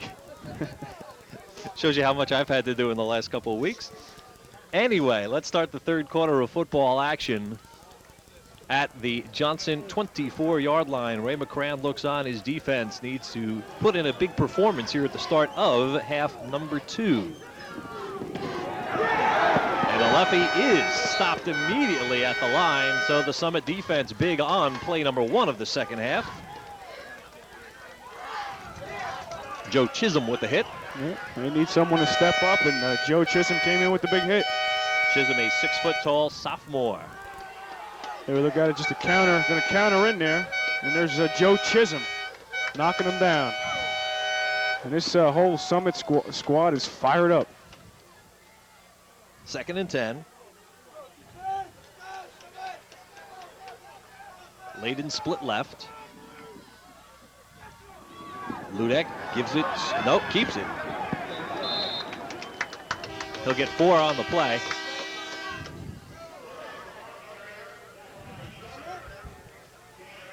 And again, the great fake to Menzel. Yeah, Dan Ludek just going off with a great fake. He's going to keep it himself for the 4-yard pickup. That's one of the advantages that Dan Ludek brings. He's been really, this first half, Paul, I was really bamboozled, if you will, by what he was doing in there. You know, he faked me out up here in the booth, and I'm sure he faked a lot of players from Summit out. 3rd and 6. And that is what makes him such a dangerous quarterback. Showing blitz. Lovell is coming. Ludek still has it, and he goes right to the open field. He's got the first down, the 40. He's at the 50. Cuts it back to the middle. Dives over one player. Finally tripped up by Vincent Martin. Yeah, that time they caught someone on a blitz, and they made him pay for it because I believe Dan Ludek had the veer call, and he took it himself. He read the whole thing coming, and I'm sure he audibled at the line of scrimmage, something that another feature he brings, and he just takes that down the sideline. Again, a couple of juke moves here. He swings back this way, and he's down the sideline for a nice pickup. And that's one of the dimensions he definitely brings. 28-yard pickup for Dan Ludek. Yeah, that was a great read by Dan Ludek. 5'10" senior playing in his final high school football game. And again, the quick give to Alefi. And Alefi will have 8, maybe 9 yards up the middle. Again, just a quick zero-hole dive play up the middle. A real quick handoff to Joe Alefi, real quick up in that gut that Summit's allowing to be open. And Johnson's just exploiting it all day long today. That is one of the concerns that Ray McCran and the Summit staff had prior to this game, the fact that Johnson is such a quick-hitting type of team. Well, I mean, when you leave and there's a huge gap in there with the defensive line. Alefi breaks the 100-yard mark on that carry, 2nd and 2. Ludek looking to throw for Layden, incomplete. Layden stopped and went. Ludek threw on the stop. Yeah, I think there was a little bit of a misread from both Layden and Ludek on that one. And that could have been very dangerous. Mullins had a shot at it. Mullins had end zone on that one. Here we go. Look at Danny Ludek. A quick pass, going to quick drop, two-yard drop, and just a misread by Layden as well as Ludek. And Chuck Mullins had that one. He could have run all the way for a touchdown and made this game very interesting. 3rd and 2. 9:04 left in the 3rd quarter. Johnson continues to build on their time of possession lead. Menzel pushes the pile forward. He is near the 30, and with that, he will have another Johnson Crusader first down. Man, that was just a 45 dive, followed the lead of your tackle, Mike Santangelo, and blocked down the linebacker and free some space up for Menzel to plow through for the first down. Menzel, the leading scorer in Union County, and that's where he will finish. 13th first down for Johnson. Look at that advantage, 13-2. That's a major difference. And they are holding on to the football. Fake to Menzel, pitch to Alefi. He kicks it down on the field. Alefi will pick it up and go to the turf just across the 50, but a huge loss. That is a 20-yard loss on the play. Now, Alefi did the right thing by getting the ball and going down. You've got the lead. Don't give up the ball, but that is a huge loss. Here we go. Look at the great read by Ludek to pitch it out to Alefi. Alefi has a tough time with the pitch from Ludek. Happens to kick his feet, that sends it down the field for about a 20-yard loss. Now, unfortunately, he booted it back well enough that he could play for Alzea's Johnson soccer team, but not what he wanted to do at this point. Johnson's been successful in both their soccer and football programs this year. Certainly have been. It's 2nd and 30 for the Crusaders. Ludek looking to throw, has time, guns it for Layden, incomplete. Colin Ballantyne on the coverage. Ballantyne, a 6'4", tall junior. One of the leading tacklers. Came into the game with 56 assisted tackles.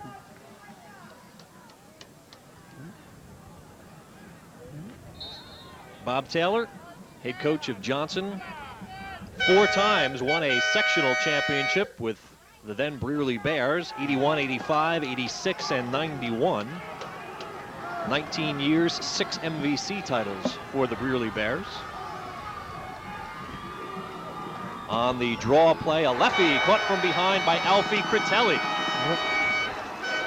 So Summit uses the mishandled pitch play 2 plays ago to stop Johnson cold. Yeah, that was Alfie Critelli, one of these captains stepping it up and grabbing on a lefty's ankles to bring him down off a little delayed handoff. And Alfie Critelli's going to look at the fake pass, and there's the handoff, the delayed handoff to a lefty, but there's Alfie Critelli bringing him down and by for his the bootstraps. First time today, Jason Hassler will punt. This is a... And Summit has to use a timeout. Well, that's very interesting, Paul, because that timeout may be very vital come down to the final moments of the game. They had 12 men on the field, and they had to get that man off. At that point, see, that's a tough call, because if you're penalized, you know, it's still 4th and 25. Sure. But of course, you get into the habit of making sure you force the punt, and you want the extra 5 yards, of course. But again, they use up one of their timeouts, so they will have only 2 left for the remainder of this football game. Coming up 2 weeks from now, on Time In, on December 11th, we're going to be joined by 2 men who have started a publication concerning New Jersey high school basketball called New Jersey Hoops. And I'm also going to be joined by the New Jersey Sports Writer of the Year, Mike Moretti, who writes a column about sports collectibles. So that's all coming up on Monday, December 11th at 6:30. You can join us with a call at 636-5333. Remember, this coming Monday, we'll wrap up the high school football season. And then on December 18th, I'll be joined by noted TV sports director Stephen Shepard. We'll be talking about sports coverage in the TV3 area. What's going on here, Paul? Well, it looks like they might be going for it, and they are. It's a quick kick to Hassler. This is a weapon that Johnson used often. John Brown looking to field it, and he does pick it up on a hop at the 16-yard line, and he immediately is covered over. So Johnson uses the quick kick often. They use it very well, and Hassler showed it there, kicking. Yeah, that was a good kick. Into the wind. Very effective. It was a play that I know so well. The old quick kick. So Summit holds on to the ball for 4 minutes and 50 seconds. But at the same time, they've pinned Summit deep in their own end zone, and they have a long way to go with that very effective kick by Jason Hassler. This, by the way, is the 3rd consecutive state final that Summit is playing an unbeaten team. The last 2 years, they knocked off unbeaten Mendham to win the state title. And now they're facing 10-0 Johnson. The pitch to Fouché. Fouché has Lovell in front of him. And Fouché fights to the 20-yard line. That'll be a gain of 6 on the play for Kawan Fouché. As you can see, the shadows start to cover the near sidelines here at Tetlock Field. And we're going to look at Summit going to be spreading it out to the wide side of the field, taking advantage of some extra room that Johnson's given them because of the splits. But here's Kawan Fouché with the pickup for 8 yards. Summit playing today without their usual starting center, Ishmael Lamboy. The Rocket, they call him. Sophomore center injured 3 weeks ago. But they've been getting a great performance from the freshman Darrell Anderson, number 51. Yeah, that time we saw Johnson in a Will Blitz, what they call Will Blitz. I just have Frank Metzel power in there through the center, and he created some havoc in that backfield, and there's your tackle. Summit 10-1 last year, 11-0 2 seasons ago.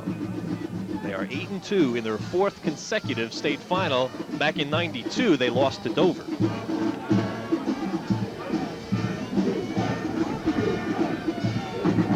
There is Schroeder, number 15, and the opposite number, 51, is Darrell Anderson, his center.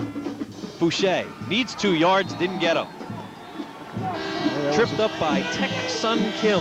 Yeah, we talked about Tek Sun Kim in the beginning of this game and what it meant to the Johnson defense.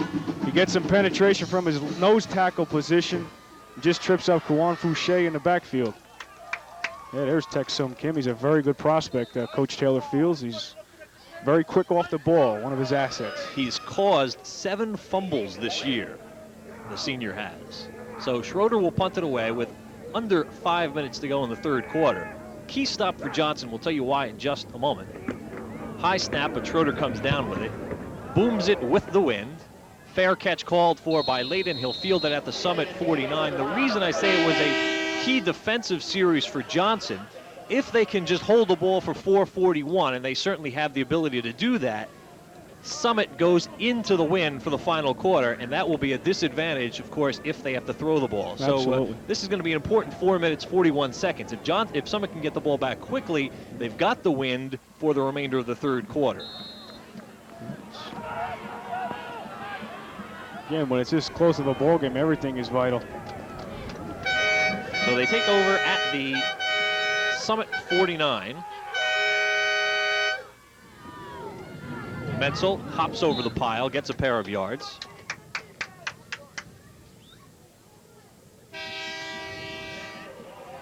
There's the Union County point champion.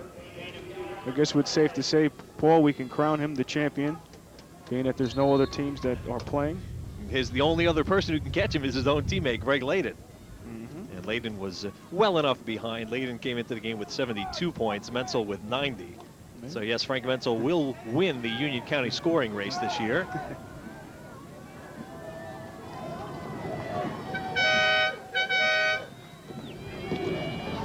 Big opening for Alefi, and he's had them all day. And Alefi's got first down yardage and more. He'll take it to the 34.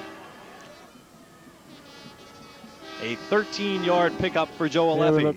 Dan Ludick is just going to pitch it. He's just going to hand it off to Joe Alefi from the dive play position. He's just going to dive to the right side, to the left side, and follow the big hole in there. You know, I tell you, Paul, it's really, I think what Johnson has and what they're bringing is how quick they get to the line of scrimmage is why they're very effective against Summit. 3:40 to go in the third quarter. Alefi again. Gain of 4 this time. Knocked off his feet by Ballantyne and Mullins.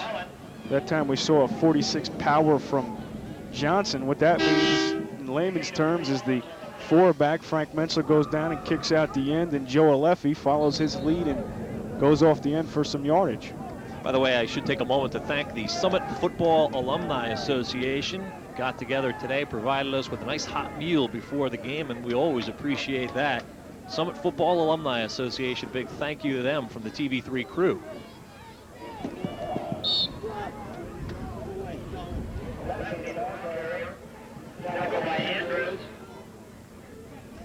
Pickup of 3 on the play. It'll be a 3rd and 4 coming up.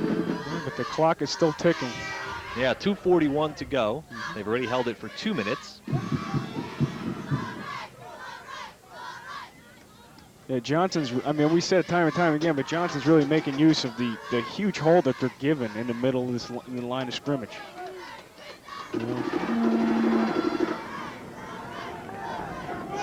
Big men up front for the Johnson Crusaders. The give to Menzel. Pushes the pile forward.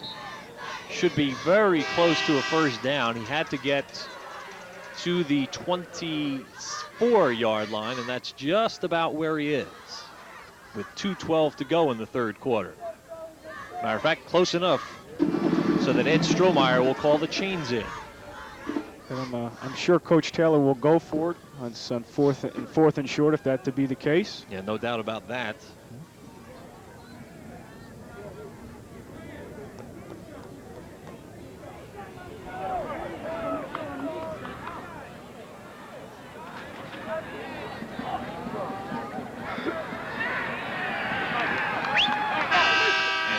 First down, Johnson.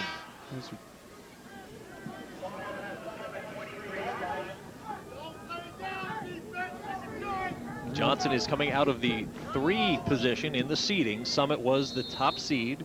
Caldwell, the number 2 seed. Johnson 3, West Essex 4. Summit defeated West Essex 7-0. Johnson defeated Caldwell 14-0. Under 2 minutes to go from the 24. First down. Fake to Menzel, pitch to Alefi. Lots of running room. Inside the 20, the 15. He's got a first down. He's inside the 10. Joe Chisholm finally chases him down from behind, but Joe Alefi carries it inside the 10. We've got an injured Summit player. I believe that is Chisholm. No, I'm sorry, it's Vincent Martin. Martin is the player who's down right now, but he's helped up to his feet. We're going to look at Dan Ludak, going to just fake the option, fake the handoff, and here's the option to Joe Alefi, but watch Jeff Lovell. Jeff Lovell's going to come here and close this down quickly, but Joe Alefi just makes a quick juke move, and boom, he's down there for some extra yardage. It's a great athletic play by Joe Alefi. His knee hits at the 8. 1:42 to go in the third quarter. Johnson possibly puts it away with a score here. Well, I wouldn't say that, Paul, because we saw with South River and Keensburg a couple weeks ago that nothing's over until the very second. 17th first down for Johnson.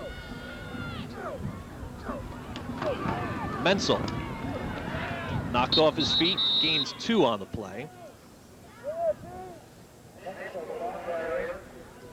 Frank Menzel getting a lot of work in there as well today. Johnson with over an 11-minute advantage in time of possession.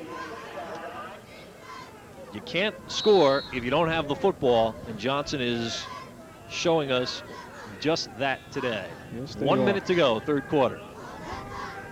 Second and goal from the 6. Frank Menzel with a pair of touchdowns today, 12 carries. Alefi gets a big block from Menzel, reaches for the end zone, and he's in. 20-6. And Joey Alefi just stretched that ball over the end zone, stretched it out, and there's the touchdown. 6-yard touchdown run for Joe Alefi, his 5th rushing score of the year. And it is 20-6 with 45 seconds to go. What an afternoon for Joe Alefi. 19 carries, 130 yards. I think that will put the icing on the cake, Paul. Hassler looking for the point. And this time he puts it through. There we go. We got Dan Ludak going to be just handing it off to Joe Alefi. Joe Alefi gets a great block by Frank Menzel, kicks out the end, and Joe Alefi just stretches that ball through, and that is it. There's the touchdown.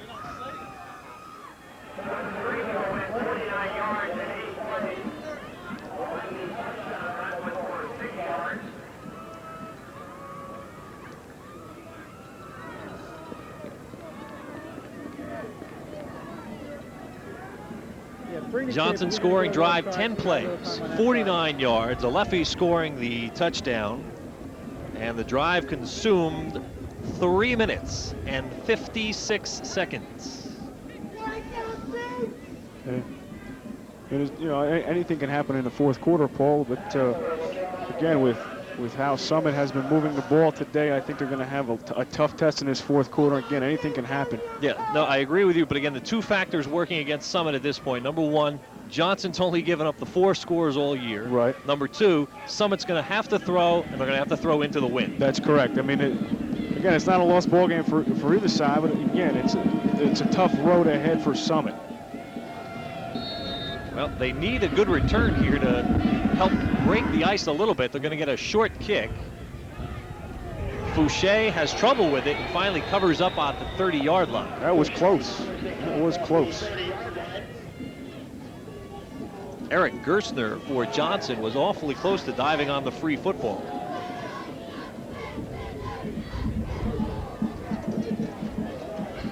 So the Hilltoppers will start from their own 30-yard line. And they only have 40 seconds to go here in the third quarter.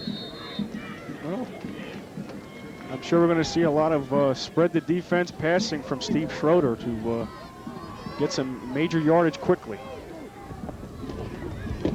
Fake to Fouché. Menzel chasing Schroeder. Throws on the run to Torres. And Torres has it for a 17-yard completion.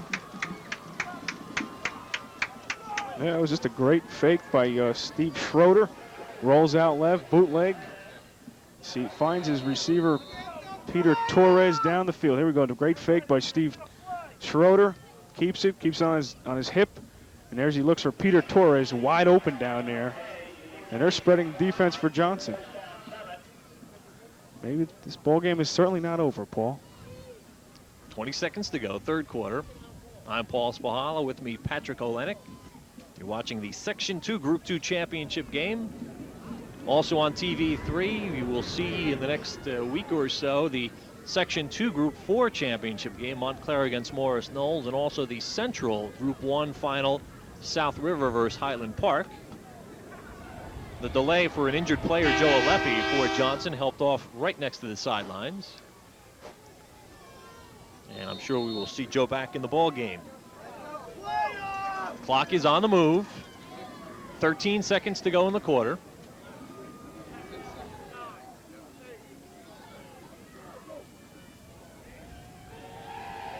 Forced from the pocket by Radziniak. Schroeder throws. Intercepted by Layden at the 17. He's tackled at the 15 for Greg Layden, his 7th interception this season. Yeah, that was all set up by the pressure from Ray Radziniak, getting in on Steve Schroeder, forcing him out of the pocket, and then Greg Layden pulls it down for the interception. So Johnson will start the fourth quarter with possession. We will take a break right now, and the score of the sectional final, Johnson 21, Summit 6.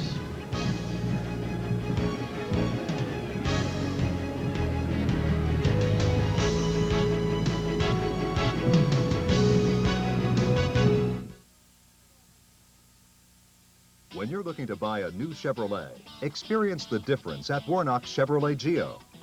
The difference in selection, the difference in service, the difference in price, and the difference our car buyers review can make. It gives you the inside track on all of our Chevrolet models and Warnock Automotive's entire line. Just call 1-800-WARNOCK for your free copy. And soon you'll be saying, at Warnock Chevrolet Geo, there really is a difference.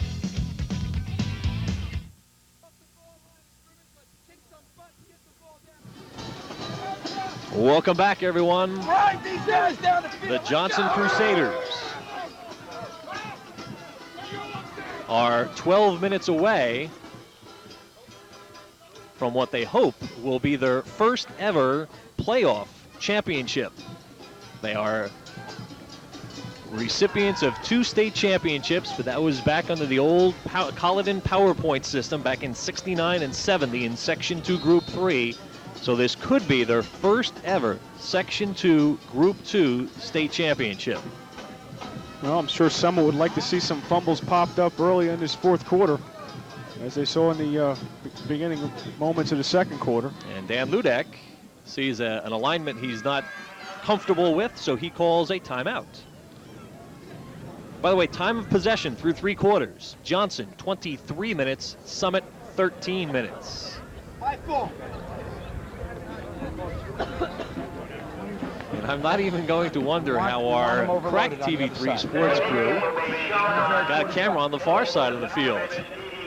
Through 3 quarters, here's the stats in the football game, and you will see, of course, a big advantage for Johnson. 239 rushing yards, 315 total yards.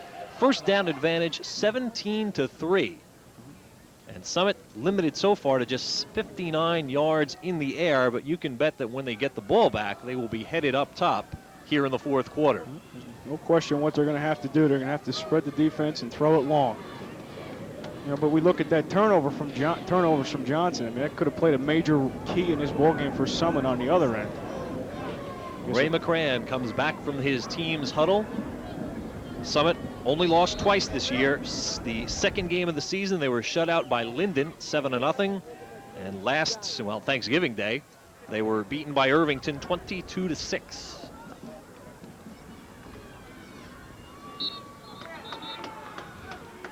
Menzel stopped at the line. Mullins and Schroeder cover him. Of course, we'd like to thank the respective athletic directors, Howie Anderson here at Summit as our host for today, and also Tom Santaguida of Johnson Regional for their cooperation in letting us cover this Section 2 Group 2 championship. We'd like to thank the New Jersey State Interscholastic Athletic Association for accepting our check of $275 to cover this game. 2nd and 10 from the 15-yard line.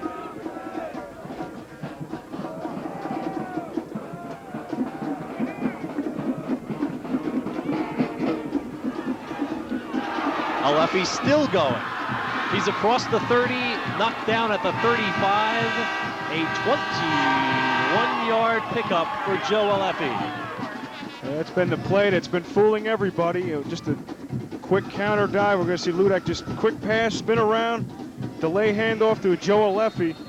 But we're going to watch in this screen, we're going to see Dan Guzevich is following down the lead. He's downfield, making the block. He's 15 yards upfield. And that's just a great effort by Dan Guzevich to get downfield and make a block. Yeah, real good point, because you generally do not see linemen that far downfield, but Guzevich was there, and that has helped Aleffi to 171 rushing yards. And he's got the ball again. And he'll have an additional 4 yards. He is closing in on a 200-yard ground game. I'm sure he's going to get it before the end of the day. This is a Johnson team that has scored 423 points this year. There is the truck air horn. That's been making a lot of noise for the Crusaders.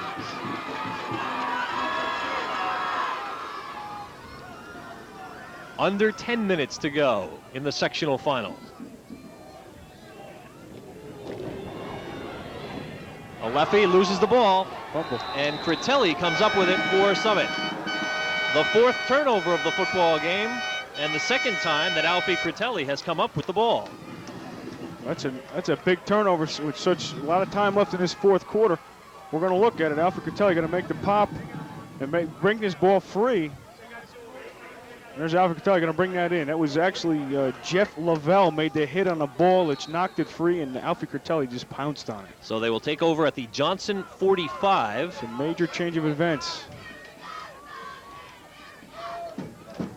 What do you think, Paul? We'll see a flea flicker before the end of the game?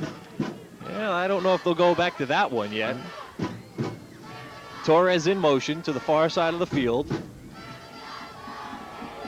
Schroeder on the screen to Fouché, immediately read by Rossetti. Carmine Rossetti was there. He had responsibility for Fouché. It's a loss of 10 yards on the reception. Yeah, that was a setup screen play. Steve Schroeder just dropping back, brings the defense, keeps them coming. Look at Steve Schroeder dropping back, and to keep the big dogs from Johnson coming. Brings them, and then he's looking for Fouché out there on the dump pass to the left, and there's the bring down by Rossetti.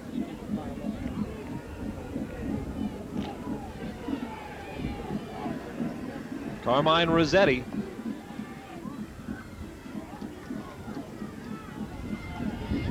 With the tackle. Rossetti, a 6'1" senior. Schroeder's pass knocked down. Nick DeCorso on the block down. Had his hands up. Now he's a big guy himself. He's 6'1", 160. But with his hands up, he created a big wall and knocked it down. Right now, it looks like Johnson's stepping it up. Rossetti had come into this game with 5 sacks, 1 interception.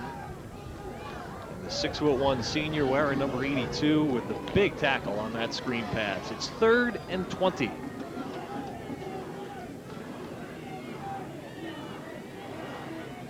Out of the shotgun. Pressure applied by Hassler, and Schroeder is sacked for a loss of 4. Tek-Sun Kim had him by the ankles, and also looks like Gunter Kreizon had him. That was Jason Hassler on a cornerback blitz, and he just had full force at Steve Schroeder, had a full outlet towards him, and he created some havoc and made Schroeder step up into the pocket, and then a whole host of Johnson players came down to bring him down. Here we go, there's the cornerback blitz by Hassler, and then there's the host of players, Kreizon and the whole Johnson squad in there. 6th punt coming up for Steve Schroeder. Averaging 34 yards a kick coming into the game. Kicks it into the wind, gets off a good kick considering the conditions.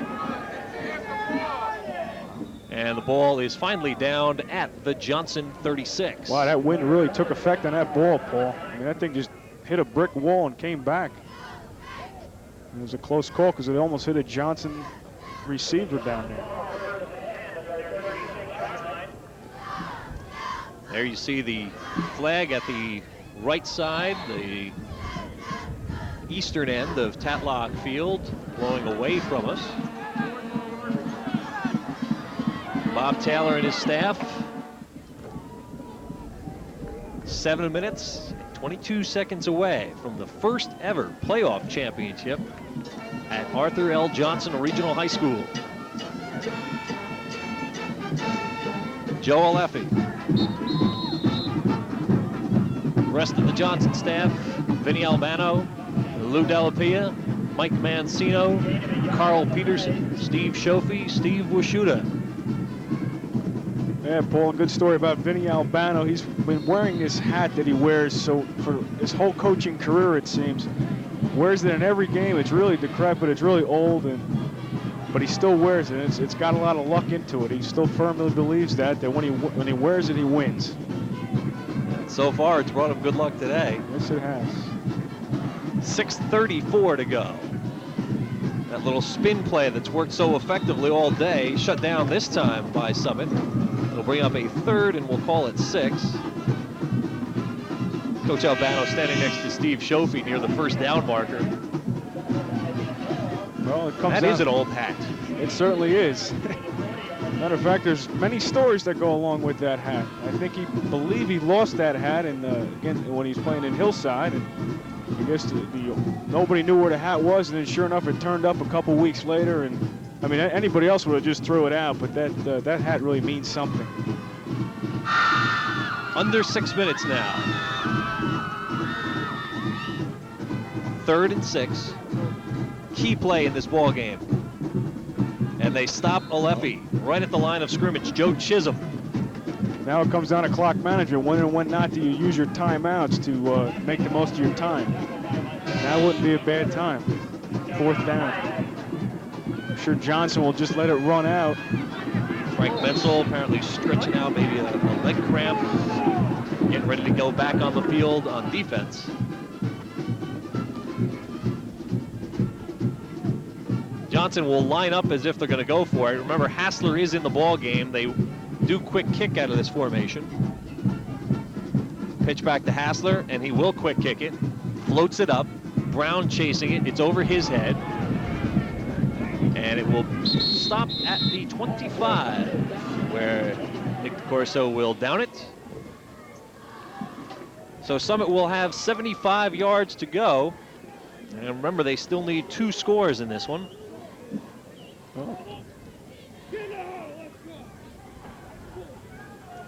Johnson, 6 in the first, 8 in the second, 7 in the third. Summit's lone score, the 42-yard touchdown pass in the second quarter.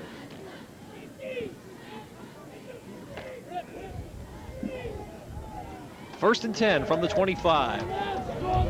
Expect to see the Hilltoppers go in the air. They've got to. They've only got 4:42. They need 2 scores.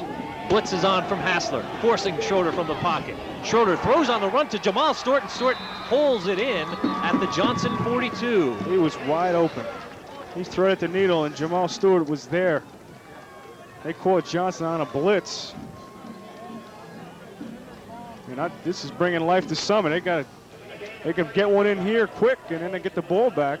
Kevin Schmidt back in the ball game. You see he's given the play to Steve Schroeder. Schmidt caught his 2nd touchdown pass of the year earlier in the ball game. That is the only score that Summit has today. Schmidt split left along with Kawan Fouché. Jeff Lovell, a lone man in the backfield. He is there to block. Schroeder rolling left, wants to throw across the grain. Completes it to Mullins on the tight end screen. And Mullins will have 9 yards, maybe 10. It will be close to a Summit first down with 4:04 left in the ball game. Here we go. Look at a little screen play. Steve Schroeder dropping back. This is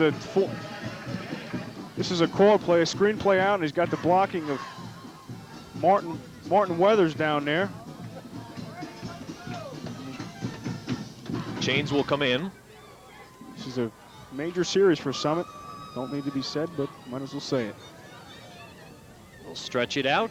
That's a first down. And it is a Hilltopper new series. First championship for Summit back in 1954. That was in Section 2, Group 3. They actually shared it with Linden.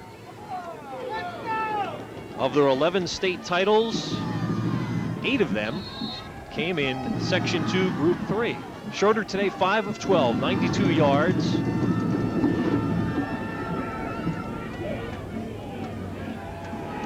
Rolling left, forced from the pocket, and Ray Radziniak will drop him. Ray Radziniak, 6'4" senior, only 16 years old, and college scouts are drooling over the skills of Ray Radziniak. His 6th sack of the year. We're going to look at Steve Schroeder, going to be dropping back, but here we go. He's just Radziniak, just going to keep him forcing him out, forcing him back. Steve Schroeder just can't do nothing with it when you got Ray Radziniak, and there's Ray Radziniak with the sack in the backfield. But we talk about Ray Radziniak, Paul. I mean, he's highly touted scout-wise. I mean, we're looking at Clemson. He's looking at Maryland. He got Kansas. He's got offers from all over the country, and he's a good one. And he's only 16 years old, believe it or not. And college scouts are saying, boy, if we redshirt him, which is more than likely to happen, we'll have him for 5 years at our school. We can bulk him up a little bit. Not that he needs much at 6'4", 260. But again, lots of colleges are interested in the skills of Ray Radziniak. Yeah, he's very similar to a Todd Berger who went to Johnson and who now plays for the Chicago Bears. Very similar in size. It will be 2nd down and 23 to go for the Hilltoppers. Summit coaching staff trying to pull this one out. Jim Dietz, Phil Krug, Sean Dowling, John Cratch, Paul Fleming. 3:35 left in the football game. Johnson has held the ball for 10 minutes more than Summit. That, almost as much as anything, has been a key factor in this ball game. Schroeder has some time, stays in the pocket, throws short, intended for Schmidt. Well, it's going to come down to clock management, Paul. We got to keep Schroeder's got to complete passes that are going to force the people out of bounds to stop the clock, because there's only 3 minutes and 30 seconds left, and they need 2 scores. Of course, the clock did stop, of course, with the incompletion, but also now we have a timeout to care for Taek-Sun Kim.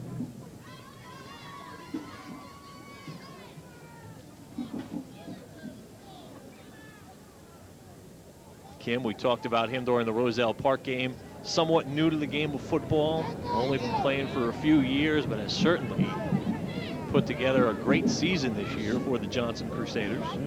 That he has. He's very quick off the ball, and he's very good. And I know we talked from the beginning of what the battle up front would mean with him as a nose tackle versus, a first-time starting center. He wants to stay in the ball game. But, of course, because of the stop of the clock, he has to come out for at least the one play. But that's the kind of spirit that Taek-Sun Kim has. I want to play more, Coach. You light it up all day. That battle in the middle really didn't transpire as we thought it may have. And coaches love to have players like that. But, Coach, it's only one broken leg. I can use the other one. Schroeder looking to throw. Going down again. That'll be the 3rd sack. We've got a flag thrown on the play. Nick DeCorso with the sack. Well, the penalty will be against Johnson, so the Summit drive will stay alive. Depends what it is. It's a big one. Looks like a face mask. Ed Strohmeyer will give us the call. And it is a face mask penalty against Johnson. Nick DeCorso, when he took him down, had his hand on the mask, and you don't want to see that happen. So it'll be 3rd down still, 3rd and 14. Only the 3rd penalty against Johnson today. It's one of the ways to win a title. Don't hurt yourself with penalties. Oddly enough, they've had the turnovers, but none that really have hurt them. Well, the one resulted in a Summit score. Schroeder throwing against the grain. Tight end screen for Mullins, and Alefi wraps him up, and Joe Alefi has played a whale of a football game today on both sides of the ball for the Crusaders. Yes, he has. While everyone was keying on some of the other people that people know, like Menzel, but this Alefi really stepped it up, and we're going to see it. Nick DeCorso going to be applying some pressure from the onside, and here we go to the screen, but Joe Alefi's got this one sniffed out. He beat 2 blockers. Yes, he did. Right through the seam. Brings him down. Timeout, Summit. And there we go. He's seen Taek-Sun Kim on that last one as well. I guess he's not hurt.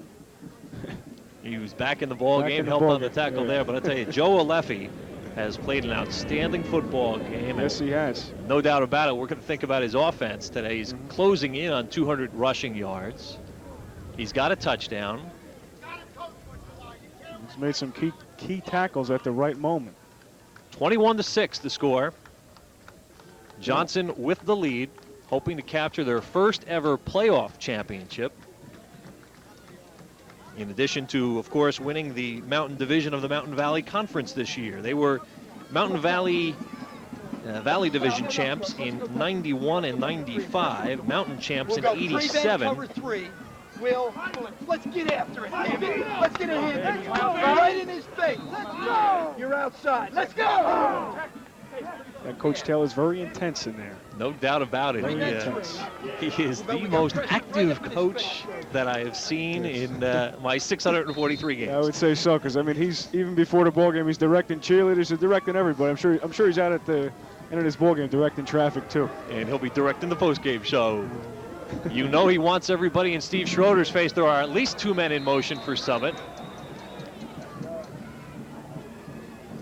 You know, Paul, all things aside, I think if the things turn out the way they're going to turn out, it seems the big series, the big play that we can look towards is the opening moments of the ball game. They had Johnson down on their luck because of a long kickoff return by John Brown, but when Johnson stepped up to the call and stopped Summit short, going into the end zone, that's probably the major role in this entire ball game. Patrick, I agree with you. It's hard for people to imagine, but this game was decided at 5 minutes after 1. I mean, when you really think about it, Schroeder looking to throw, forced from the pocket, and is finally wrapped up by Jason Hassler. And on downs, Johnson will take over with 2 minutes and 27 seconds to go. Because, I know we're talking about that moment, but if we look back at that, if they don't stop Summit, Johnson starts doubting themselves, and this ballgame could have very well be changed around dramatically. If you weren't with us, John Brown took the opening kickoff, fielded at about his own 15. 75 yards later, he was brought down just shy of the Johnson 10. 4 plays later, Johnson stopped Summit on a 4th and inches from inside the 1, turned the ball over, and from that point on, Johnson has really controlled the football and the game. Yes, they have. Summit had a chance to break out on top, something that has never happened to Johnson all year in 11 games. Johnson took the 14-0 lead and has held it since then. We've got a penalty on the Crusaders, might be delay of game, and that's what it is with under 2 minutes to go in the football game. Well, I mean, Summit definitely came down here and gave all they had. I mean, they are the defending champions, and they fought their crown well. Yeah, quite a run for Summit. 4th time in the final, 2 times as the champion. Knocking off Mendham in a great game 2 years ago. Tremendous finish here at Tatlock Field. And then last year just winning that game wire to wire against Mendham. A tremendous win last year. But this year it is the Johnson Crusaders winning their first ever sectional title in the playoffs. Frank Menzel carries it across the 50. They beat Mendham last year 26-8. But again, Paul, I mean, again, when you're the defending champion, a lot of teams play up to play you because you are the champion. And for someone to make it back 4 years, after being in the playoffs, after being the defending champion, that's a credit to them just to be here again. 4 years in a row in the final, 12 times in the playoffs in 21 years, a tremendous program at Summit. But it will be the Johnson Crusaders who will go home with the hardware today. They give to Menzel. Summit has no timeouts left. So all Johnson has to do with 3rd and 3 is to make a first down, and they can watch the clock run out. And I think Tek-Sun Kim watching from the sidelines. I think this season comes down to 6-6-6-6. That's all Summit, that's all Johnson has allowed this entire season is 6 points every time they've allowed points. 2 of those times, Hillside and Roselle Park, came on the last play of the ball game. Newark Central was in the 4th quarter, and Summit came here late in the first half. I guess it was destined that 6 points would be, that's what Summit would have at the end of this ball game today. Menzel has enough for the first down, and that will do it with 20 seconds to go. As soon as we get a spot, the clock will start, and the Crusaders will not even have to snap it, and they will win the Section 2 Group 2 crown. And the clock is on the move. Bob Taylor will win his 5th sectional title as a coach, the first ever at Johnson Regional. It'll be his second 11-0 campaign for a state title.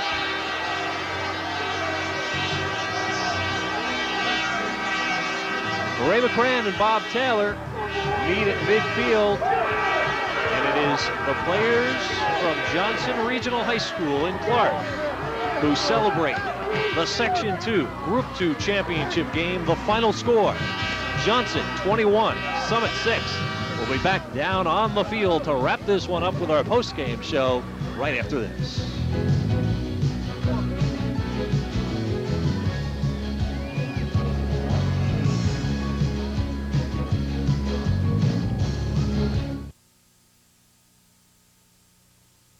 If I move next door, don't move away. I am just like you, only I'm slower. She'd like a place where she can cook, where she can have friends over. ARC, the Association for Retarded Citizens. Don't throw me away. When you're looking to buy a new Geo, experience the difference at Warnock Chevrolet Geo. The difference in selection, the difference in service, the difference in price, and the difference our car buyers review can make. It gives you the inside track on all of our Geo models and Warnock Automotive's entire line. Just call 1-800-WARNOCK for your free copy. And soon you'll be saying, at Warnock Chevrolet Geo, there really is a difference.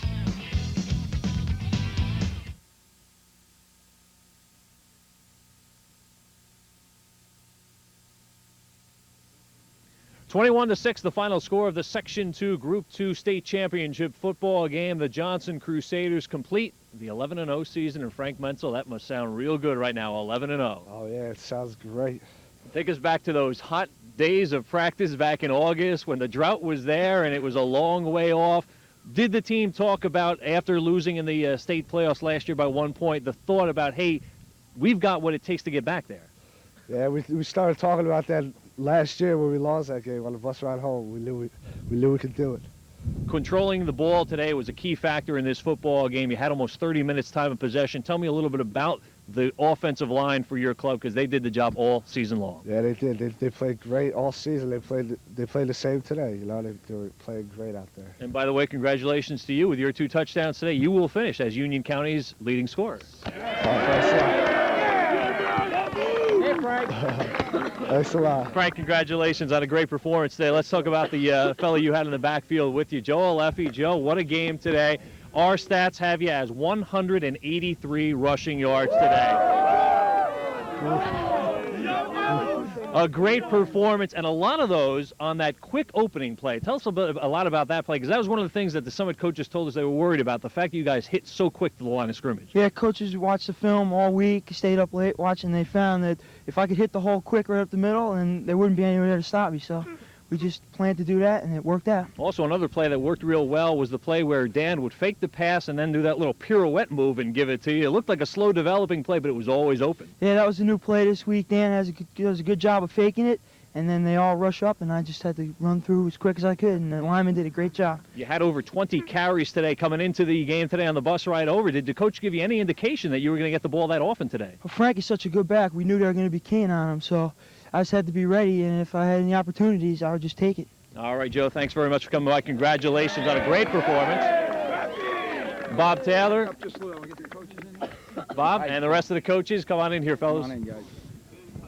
Setting up the group picture here. Coach Taylor, what a performance by this club today. We talked about the fact that you guys had almost 30 minutes time of possession. And when the other team doesn't have the ball, doesn't matter how good they run or throw it, they can't score. And that's exactly what the Crusaders did today. Well, this was a great game for us in establishing respect for our program. We felt like we had to come in and play physical ball, They come from a different conference where they think they play physical ball. We had to command the line of scrimmage and command the hitting level right away. That was our goal, and I think we accomplished that.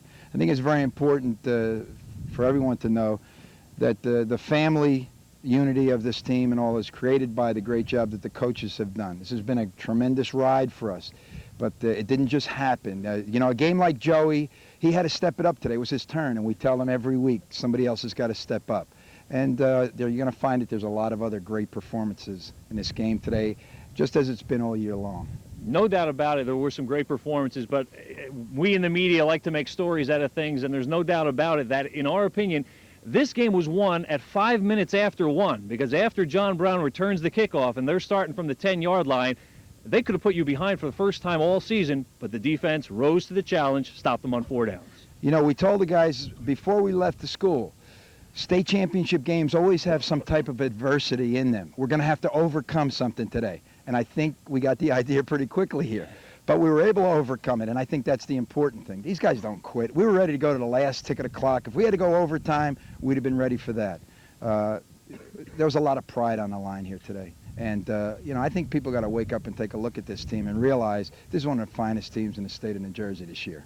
Now, somebody asked me from the truck who knows you a long time ago from your Brearley days when you had to march around the boulevard after a big win. Where are they going to walk around in Clark today? They're going to walk around awful proud wherever they go, I'll tell you that. You did it on the road. When we talked at the Roselle Park game, you said you'd go anywhere to play the state championship. You did. You won. Congratulations. Well, you know, this is a great place to play football. There's a lot of tradition here in Summit. They love their football. And we came here, and I think we showed very proudly against the Summit Club.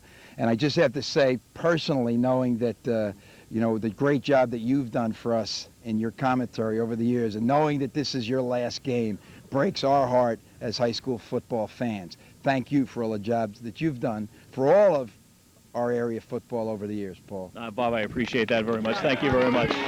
Fellas, thank you very much. Patrick, let's get you in here to wrap this one up. Patrick Olenek joins you right now. And Patrick, what a performance for this club. And what a performance in the first 5 minutes, just when it looked like Summit was going to take the first lead ever against Johnson all season long. The defense, which has been so strong all season, gave the Crusaders the ball back. I mean, state championships are won with great players, and Johnson this year being 11-0 have a plethora of great players. And when they stepped it up in that first 5 minutes of this ball game, when they were down and they were down against this end zone that we're watching right now, this is when the state championship was won, and that's the moment in time that they'll look forward to when it comes down to who won the state championship. It was a group of guys who stuck together as a team, and they won this championship together. But what a performance by a guy who didn't get as many headlines as some of the other players all year, but Joe Alefi just really did it all on defense, but particularly on offense. Well, I mean, obviously they were keying on Frank Menzel, but when Joe Alefi stepped up to the plate when they needed someone to step up, Joe Alefi was there. Not only did he step up offensively, but defensively made a lot of key plays, which really shifted Johnson towards their state championship victory today.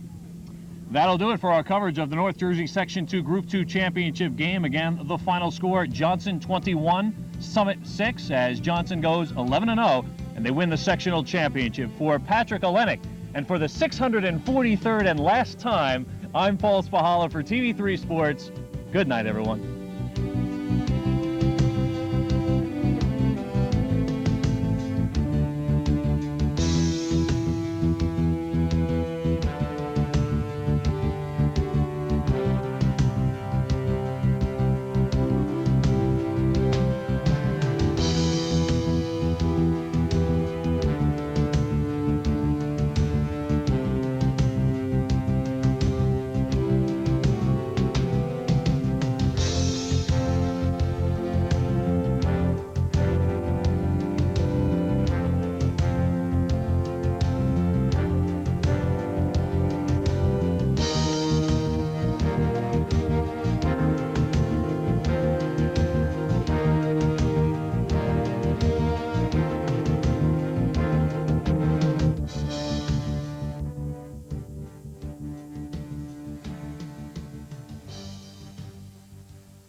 Hello, everyone, and once again, welcome to Time In. I'm Paul Spahala. We are live this Monday evening, the 4th of December. It is the Monday after Championship Saturday in the state of New Jersey high school football playoffs.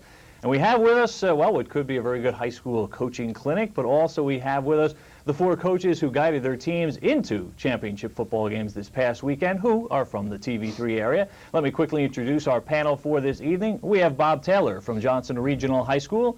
We have Rich Marchese, who is the coach of South River. Also joining us tonight, Ray McCran, head football coach at Summit. And last but certainly not least is Ed Labita, head football coach at Montclair High School. Gentlemen, thank you very much for coming on this evening.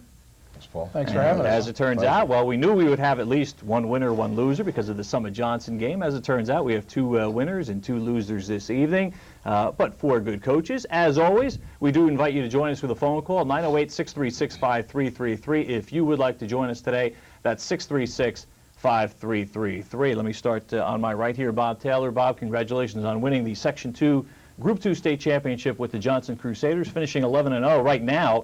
One of only 7 teams to finish unbeaten and untied in the state of New Jersey. Ridgefield Park still has a game this coming Saturday, so that number may decrease, but congratulations on the win.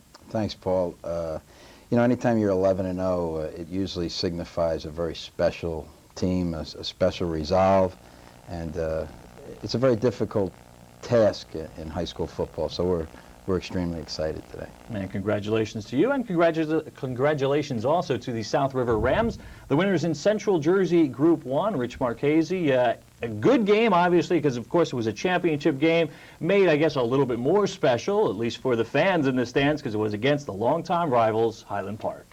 Yeah, it was. You know, we played them early on this season, and they beat us 21-0, and really beat the pants off us pretty good. They rolled up about 375 yards of offense, and we had about 100 and 120 yards total offense. And it wasn't much offense Saturday, but the defense did the job, and we shut them out. It was a real nice win for us. No doubt about it. A great win for the South River Rams. Also with us this evening, Ray McCran, head coach of Summit, and your club played and lost to Johnson Regional in the Section 2 Group 2 championship after defending or winning the championship, I should say, for 2 straight years. And oddly enough, 3rd time in a row, you played an unbeaten team in the championship weekend, the championship games. That's an interesting oddity there. Ray, thanks very much for coming by. Well, thanks for having us here. You know, I don't think people understand or appreciate the job that Bob did. Certainly, to go undefeated, as he said, it takes a special group of kids, and his staff and he and his players certainly are to be congratulated. All right, Ray, thank you very much. And Ed, long after almost everyone was putting away their equipment and having dinner on Saturday evening, Montclair and Morris Knowles was out on the field at Giant Stadium playing for the Section 2 Group 4 championship. The Golden Eagles coming away as the winners that evening. Your thoughts on that game? Well, first, I'd like to thank Ray McCran. He played a great role in us getting to the playoffs this year. His win over Westfield about 2 or 3 weeks ago enabled us to get in ahead of Irvington, which enabled us to get into the playoffs with the power point system the way it is.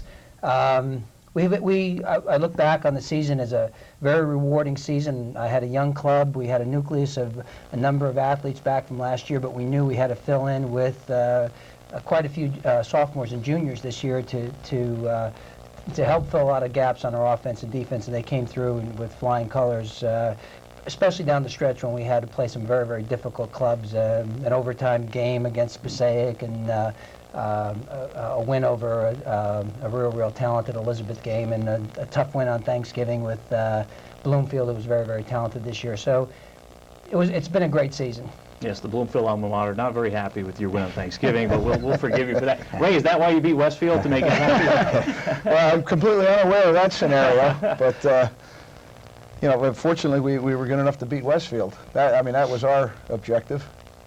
I didn't realize it helped someone else out along the way. Well, it always does, and Ed, since you brought it up, we'll start the discussion with you. The PowerPoint system, good, bad, can it be changed, should it be changed? Your thoughts on the PowerPoints and how it determines who makes the playoffs? I mean, I certainly think it should be changed. When we looked at down the stretch, because I was in a situation where at 7-1 and defending state champs, we may not have been able to make the playoffs because of the structure the way it exists. teams like Irvington, who was also a 7-1 club, who didn't make it, and it was just that one point that made the difference between us making it and Irvington not making it. Probably just as in the Group 2 Section 1 situation where they're going into a 3-week playoff situation, I think that has to be evaluated a little bit further with teams with the same record and not really having any comparative basis in terms of schedules. You're looking at, in our situation, 3 totally separate leagues within the Watchung Conference, the Iron Hills Conference, and us being in the NNJL, who have no common opponents whatsoever. And so consequently, there's no way to compare records or power points for that matter. Oddly enough, you on Thanksgiving Day would have played Bloomfield and did beat Bloomfield and would have gotten a nice bunch of power points. Right. Irvington, by beating Summit on Thanksgiving Day, also would have picked up a nice bunch of power points for beating a very good team, a state finalist team, but not as many because they would have been playing a Group 2 school, whereas you were playing a Group 4 school. And there I see is one of the inequities of the system in that I think more emphasis is placed on population of the school as opposed to the record of the school. I mean, again, you're beating a very good Summit team and getting this many points. You could beat a very bad Group 4 team and get this many points. And that, I think, is inequitable, and it's been that way for a long time. Any other thoughts on the PowerPoint system? Obviously, Bob, it didn't affect you guys because one of the few changes they made many years ago, unbeatens always get in. But even to a point where you guys were struggling to the point where had some things broken that 8th week, you might have come in as the 5th seed. As it was, you came in as the 4 seed at 10-0, at 8. You know, it's very easy for you to say that, you know, it's easy for us because you go in undefeated, but... Well, I only meant because at 8-0 you had to That's on the back of your mind from game 1, you know, when you open with Immaculata, the pressure's on you right away that you've got to be basically, we knew that. We had to be an undefeated football team. So, you know, we made a comment that we've played championship ball all year because we were in a playoff game basically every week. We had to be at that level of competition so that no one would take us out of the playoffs from game 1 right on. And yeah, and again, not to take anything away from Bob Jones and his Butler team, who we saw 2 years ago in a game against New Providence and won the championship this year. They're state champions at 6-5, so they got a chance to get in at 4-4. But yet other teams, 7-1 Irvington, other teams that were 7-1 did not make it. And there should be some way to even that out somewhere across the board. But Rich, are there any answers? We had a all-conference meeting last Thursday, and Marcus Borden, coach of East Brunswick, who's very active in the state, made a mention that there were some rumors about possibly getting an 8-team or 8 teams involved in each group, which I think is good because. Number one, you know, if you lose your first 2 games of the year, or you go 1-2, or even 1-3, so much is placed on playoffs and making it down the road. And I think it would just be real good for the teams that maybe do have a slow start and have a tougher schedule in the beginning to, you know, you have that incentive that even maybe a 500 record or a 6-win type thing, you're still in it. So that keeps much more teams alive. Yeah, I would guess it would be difficult for those schools that traditionally know they have to go 8-0. Caldwell is a good example. They almost always have to go 8-0 in order to make the playoffs. If you lose that first game, if you lose that first 2, it must be difficult for the coach to keep the enthusiasm there because, again, we know the kids are thinking playoffs as much as you tell them not to. And boy, it must be discouraging when they think, here we are in late September and our season's over. I'm sure some of them would be thinking that, and that's a difficult thing. Now, Ray, for Summit, playing where you are now in the Watchung Conference, you had the, quote, luxury of being allowed 1, maybe sometimes 2 losses to get into the playoffs. Next year, you move into the IHC. You're going to be playing schools of similar group size, and you won't have that luxury, that leeway anymore. And it looks like it's going to be a little bit more difficult, at least on paper, to make the playoffs. Well, I happen to agree with that, and I happen to agree with your statement earlier. I think that too much emphasis is placed on the size of the school and not the product that they put out on the field. We're leaving a conference basically because in football we had a hard time scheduling opponents in our own league. The Group 4 schools really didn't want to play us. And we're certainly, you know, we're a good football program, and but as good as we are, we still have to win 4 games for them to just equal an 0-8 Group 4 team. Now, I happen to think that you just take the size of the school, instead of doubling that for the PowerPoints, just give the school whatever the group is. A Group 4 school gets 4 points, a Group 3 gets 3, 2 gets 2, 1 gets 1, and then add the wins in there. And now I think you're getting into the thing where you're rewarding a good program as opposed to just a big school. I agree with you. I've heard people say make it 1.5 times, but again, you're dealing with lots of half points. I agree with you. I think it should be 1 times the group and then count the record. Right. And I think that would have more emphasis on the record. Now, Rich, something that Ray just mentioned bears a little significance to South River in that traditionally strong program, multiple state championships, and you've got a conference where you only have a limited number of teams. You've got to schedule outside opponents. I would guess it's difficult for Walt Kajatic, the athletic director, and yourself to find teams who want to play you, because as a good Group 1, if they're a Group 1, they're risking a loss, and if they're a Group 2 or 3, a win doesn't buy them that much. Is scheduling difficult for South River? Yeah, we still need another game for next year, and we may have to go out of state to get it. I think we're going to have to go down to South Jersey and play at Burlington City next year. We've called a few, been in touch with a few schools up north, and we called them a Memorial School up north who's come down to play in Highland Park the past few years. But you know, Walt's trying his best, but that's the scenario that we're in. 613-4014, the number for Athletic Director Walt Kajatic, if you are interested in scheduling. He doesn't want to If you want to get a game with the Rams. Let's go to the phones right now. Greg, thanks very much for joining us tonight on Time In. We're talking high school football, and I believe you have a question for Coach Taylor. Go ahead, Greg. Hey, Coach. This is Greg. Hey, Greg. How you doing? Doing good. First one to get through. Just want to know what kind of success you think you're going to have next year. Oh, they're always looking at next year. Boy, this guy's putting the pressure on me early. I'm trying to enjoy this year, but I have to point out that we had a unique situation in that our varsity team was very talented and scored extremely quickly. And in 6 of our games, we were out of the game at halftime, and we had a nice lead, and it gave our youngsters an opportunity to get a lot of playing time. Now, that's more than the usual mop-up time for a JV player, and I think it's going to help our kids tremendously. We also, to go along with that, had an undefeated season with the JV team, and we were very proud of the way that group came along. And Greg, no one knows more than Greg the fact that when those youngsters got on the field, they had a lot of cheering and a lot of enthusiasm and support from the varsity players who didn't want to let the opponents in the end zone and keep our great defensive streak alive. So I think all of those things, along with a 6-3 freshman team and a great job that we had from our freshman coaches, bodes well for a successful season next year as well. Greg, thanks very much for the call. I believe, if I'm not mistaken, Greg Layden?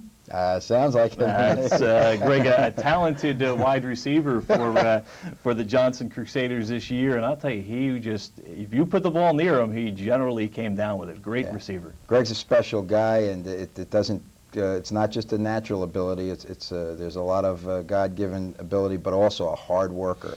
And he and Danny Ludek played Pop Warner football together, and it was just a lot of fun for us to watch them grow and get and have the success that they had, along with all the other players from the youth level as well. Back to the phone, 6365333. Kevin, thanks for joining us. You also have a question for Coach Taylor.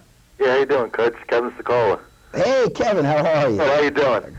Good to hear from you. Congratulate you on your season. Thank you. I haven't had a chance since you moved over to Johnson, since we have your coach, the old coach from there, Steve Cicatelli, from my town now. I just want to ask, whatever happened about the super conference that they had talking about maybe 4 or 5 years ago? I know a bunch of schools were inquiring about that.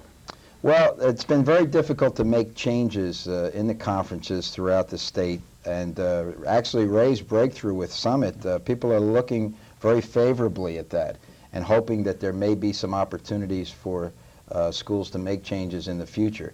And geographically, some people are looking to get a little closer than they've been over the past few years. So, to tell you the truth, Kevin, I think you may be seeing some changes in the near future. And if you got any players that want to come down to Rowan, let me know. Oh, that's always a great spot to send kids. Good talking to you. Thank you, Kevin. Kevin, thank you very much. Rowan, of course, is going to be very busy very soon as they have gotten a berth in the finals of the Amos Alonzo Stag Bowl. So certainly, maybe obviously good players have been going to Rowan College. We're going to take a short break right now. We've got plenty more phone calls left, all the coaches getting involved. Lots of topics to talk about this evening as we wrap up the season, not just for these 4 teams, but also the entire high school football season here on TV3. As we go to this short break, I'd like to tell you about all the games that you'll see this week on TV3, and you will get a chance to see all 4 of these teams. You can watch the Section 2 Group 4 final, courtesy of Salmons Cable. Morris Knolls takes on Montclair in a game you'll see Tuesday night at 9 o'clock and also Sunday the 12th at 6:30 in the evening. Johnson Summit gets a chance here on TV3 in a game that we televised Thursday night at 8 and also Saturday, December 9th at 7 p.m. And thanks to our friends at TKR, you will get a chance to see South River win the Central Group 1 Championship over Highland Park. You can see that game also Thursday night at 10:30 and Saturday the 9th at 9:30 in the evening. And one final programming note, a very special program called Day in the Life, a behind-the-scenes look at a TV3 sports remote taped earlier during the season. Get to see a little bit of the behind-the-scenes workings of TV3 Sports, Wednesdays at 6:30, Sundays at 9:30 in the evening throughout the month of December here on TV3. We'll take a short break right now. We'll be back with more calls, more talk on Time In right after this.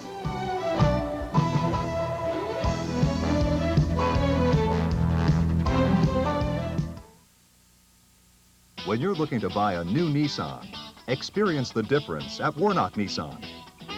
The difference in selection, the difference in service, the difference in price, and the difference our car buyer's review can make. It gives you the inside track on all of our Nissan models and Warnock Automotive's entire line. Just call 1-800-WARNOCK for your free copy, and soon you'll be saying, at Warnock Nissan, there really is a difference. Be sure to watch the first December edition of Info in Your Town, where we'll take you to Union to honor all of those who risked their lives for our country in past wars. Don't miss the mini United Nations Day celebrating the melting pot that is America in Montclair, or the renaming ceremony in East Orange for a school now called the Cicely Tyson School of Performing and Fine Arts. That's all on the newest edition of Info in Your Town, and only on Comcast Cablevision of New Jersey's TV3. Welcome back to Time In, everyone. I'm Paul Spahala. Again, we're wrapping up the high school football season tonight on Time In. 6365333 is our phone number if you'd like to join us with a call. Now, if you'd like to join us with a response to our programming and you'd like to call the viewer response line, you can always call area code 908-851-8521. That's 851-8521. Leave a message, again, comments, suggestions, questions, whatever you want to say about TV3 programming, or in particular TV3 sports programming. Give us a call on the viewer response line. Let's get back to the phones in just a moment, but Ray, we did briefly mention earlier, and Bob just mentioned it also, Summit moving to the Iron Hills Conference next year. You'll be in the Hills Division, which will be a perfect 10-team division, perfect for football, of course, so you've got your 9 opponents. Should be a great thing for Summit football, in that it'll balance the playing field. You won't be playing so far above your grouping. Also will be a great thing for all sports, but let's talk football. Your opinion on what it'll do and what it'll mean for Summit football.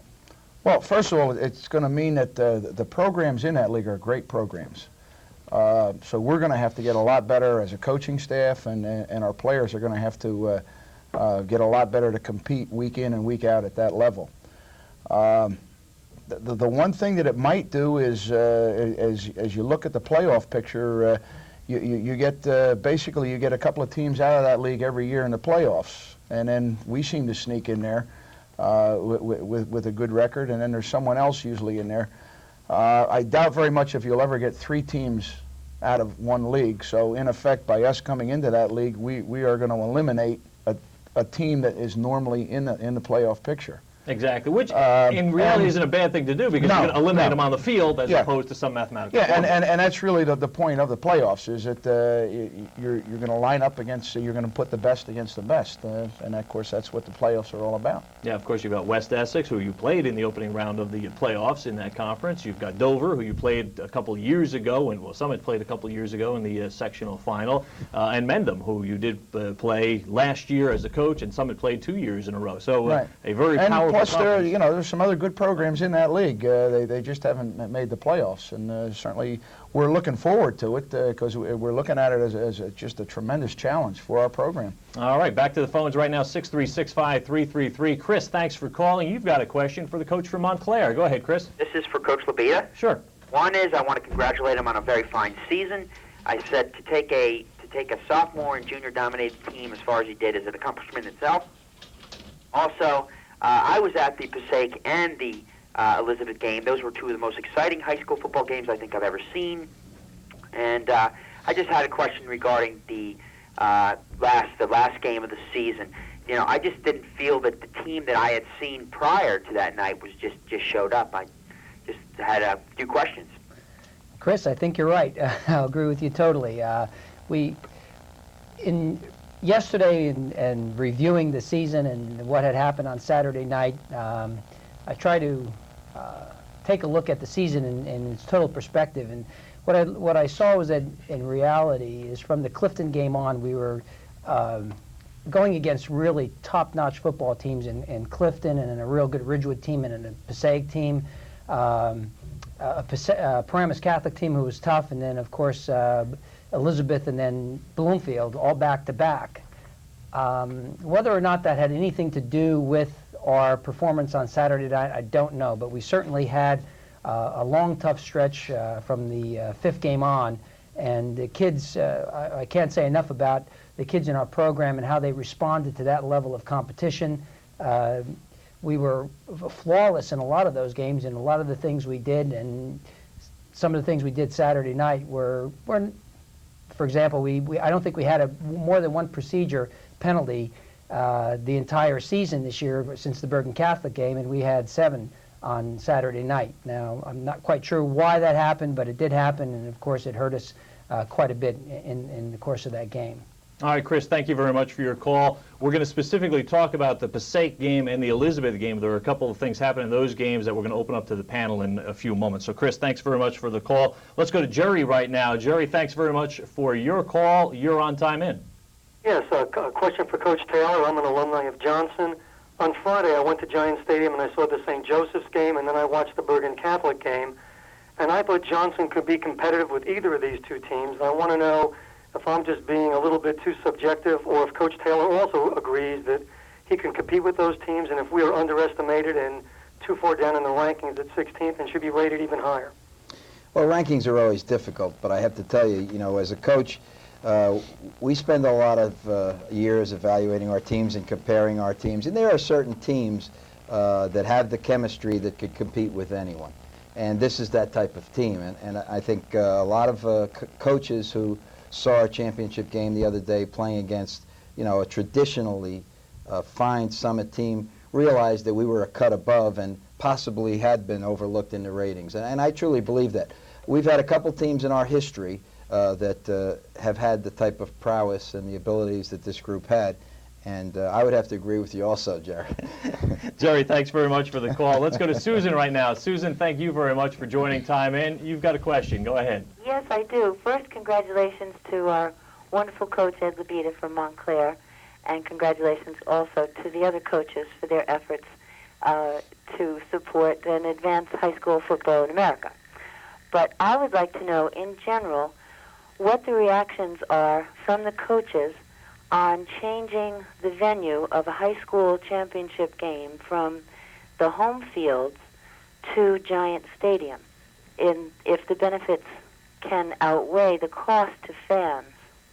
All right, well, Susan, let's talk with the man who it affected, of course, this year, and that would be Ed Labita. Ed, you had been playing at Morris Knolls since they were the higher seed. Your thoughts on moving the game up to the stadium? It was certainly a great opportunity for our athletes to be in an arena such as that. Last year, we were posed with an opposite situation where we played Randolph in the state championship, so I've had an opportunity to compete with both. I was very happy last year to be playing at Randolph Stadium. It was a lot of fun to be in an environment where there were 10, 11,000 people, and you felt the impact of your spectators. With regard to the Giant Stadium issue, just the arena itself, I think, is fantastic. I I enjoyed both. I'll be honest with you, I enjoyed both. And as a coach, I was in awe of coaching in Giant Stadium. Whether or not that needed to, the price had to be pushed off to the spectators, I wish there was a way around that. There might be a way of just selling block tickets to schools and selling them at a reduced price and try to fill the stadium rather than to charge $10 a person and have fewer spectators. It would be great to just see the stadium packed so the kids can still have that same atmosphere of fan support at a lesser price by selling multitudes of tickets to the school itself. Susan, did you go to the game at Giant Stadium? Yes. As a fan, would you have preferred to have gone up to Morris Knolls? Much more. I think it removes the game from the community by putting it in the stadium, and it's very you're very isolated. One of the marvels of our great football programs in all the high schools is the sort of up close and personal experience with the teams. It's just a wonderful thing to go to a home field or someone else's field, and the bands are playing. It just doesn't seem the same. No, I agree with it. Susan, by the way, an excellent question. I'm only going to ask you one more question. By going to Giant Stadium, you were guaranteed a seat, and you were guaranteed a seat with a good location. Now, had the game been at Morris Knolls and you got there for whatever reason at 1:15 because you got lost, got traffic, whatever, you might have been standing along the fence of the end zone and been blocked by the chain gang. Would you then have said, boy, I wish it was at a place where I could see the game better? Do you see the question I'm asking? Sure. The discomfiture and difficulty of leaving Giant Stadium, is so overwhelming that I would have taken my chances at a local community field any day of the week. Oh, well, Susan, excellent question. I thank you very much for joining us. Matter of fact, let's throw that around the table quickly. Rich, any thoughts that South River and the Group 1s and Group 2s should get a chance to play at the big stadium? Obviously, the feeling is that they won't draw as well as the 3s and 4s. Would you have gone if they said, hey, you can play Highland Park at Giant Stadium? Absolutely not. I talked about this, just threw it around my staff, even last year, and to get a game at our place, I feel it's a pretty ominous type place to play. We were lucky enough to play there in the first round, and we have a whole ritual in the morning where the Booster Club gives us a 9 a.m. breakfast, and it's pretty structured from the beginning of the season. And even to go over to Highland Park is, it's that small town atmosphere. It's some teams went up and played 10:30 in the morning. That throw you off. Other teams played in the evening. That throws, I think, the chemistry and the rhythm of the team off. And there would be no doubt in my mind that if my athletic director came and asked me if you guys would want to play, I would say, like Coach said, it is a great opportunity for the kids to play, but I think it'd be a disadvantage, at least for our athletes. Bob, would you have gone? Obviously, we didn't have that choice, right. But I have to tell you, we played in two of the greatest traditional football stadiums, I think, in the state. We played in Caldwell, and when they introduce their players, they have a smoke screen that the kids come out of, and I get excited about the playoffs. We used to play in Mountain Lakes, and those guys come out on the field with the stakes, with their championship flags, and I just think that's playoff fever. When we had the opportunity to go to Tatlock Field in Summit, I mean, I view games there anytime we're not in the playoffs or anytime we have a chance to see them when we're not playing, and I just think it's a great high school venue. So, and we talked about it on our way home with our kids, and we asked them if they would have preferred, and surprisingly, and I know that so many coaches have said, believe me, it's worth the experience for the kids. Our kids said they really liked playing the way it was at Tatlock Field. Oh, very interesting. Ray, how about yourself? If they had come to you and said, you can have your 7th home game, which it was for Summit at Tatlock Field, or let's move it up to the stadium, how would you and Howie Anderson have reacted? Well, if they had approached us, first of all, I would have made the final decision. That's a decision that's got to be made a little higher up in the hierarchy than I am right now. But if Howie had asked me, I would have voted in favor of going to the stadium. It doesn't get any higher than Howie, doesn't matter. Well, even Howie has his bosses. Did you play at the stadium when you were at Passaic? We played there 3 times. We were fortunate enough to play there 3 times, and as Ed said before, as a coach walking in there, it's just an awesome feeling. And I know that our kids, the Passaic kids that went in there, they were excited about playing in that stadium. They afford you an opportunity to practice there, and we were fortunate enough to come in contact with players as they were going through whatever they were going through, whether it be rehab work, workouts, what have you. And it was, it's a positive educational experience, and I certainly would not want to deprive our kids of that. All right, Susan, again, thank you. A very excellent question this evening on Time In. We're going to take a short break right now. We will come back with more discussion for the coaches about their season and about general topics. Also, a couple more phone calls waiting when we come back. As we go to this short break, I'd like to tell you about next week's program here on Time In. There are two gentlemen who are, well, first I'd like to tell you about the Central Group 1 Championship game. You'll get a chance to see it on TV3, again, courtesy of TKR Cable. Thursday, December 7th at 10:30 in the evening. Also, Saturday, December 9th at 9:30 in the evening. Coming up next week on Time In, two gentlemen who have started a brand new publication in New Jersey called New Jersey Hoops. It's all about high school basketball. They're going to be with me as the high school basketball season will get started the following Friday, the 15th. Also, Mike Moretti, the New Jersey Sports Writer of the Year from the Star Ledger, will be here. We'll talk about his every Wednesday column on sports collectibles. We'll take a short break right now. More sports coming up right after this.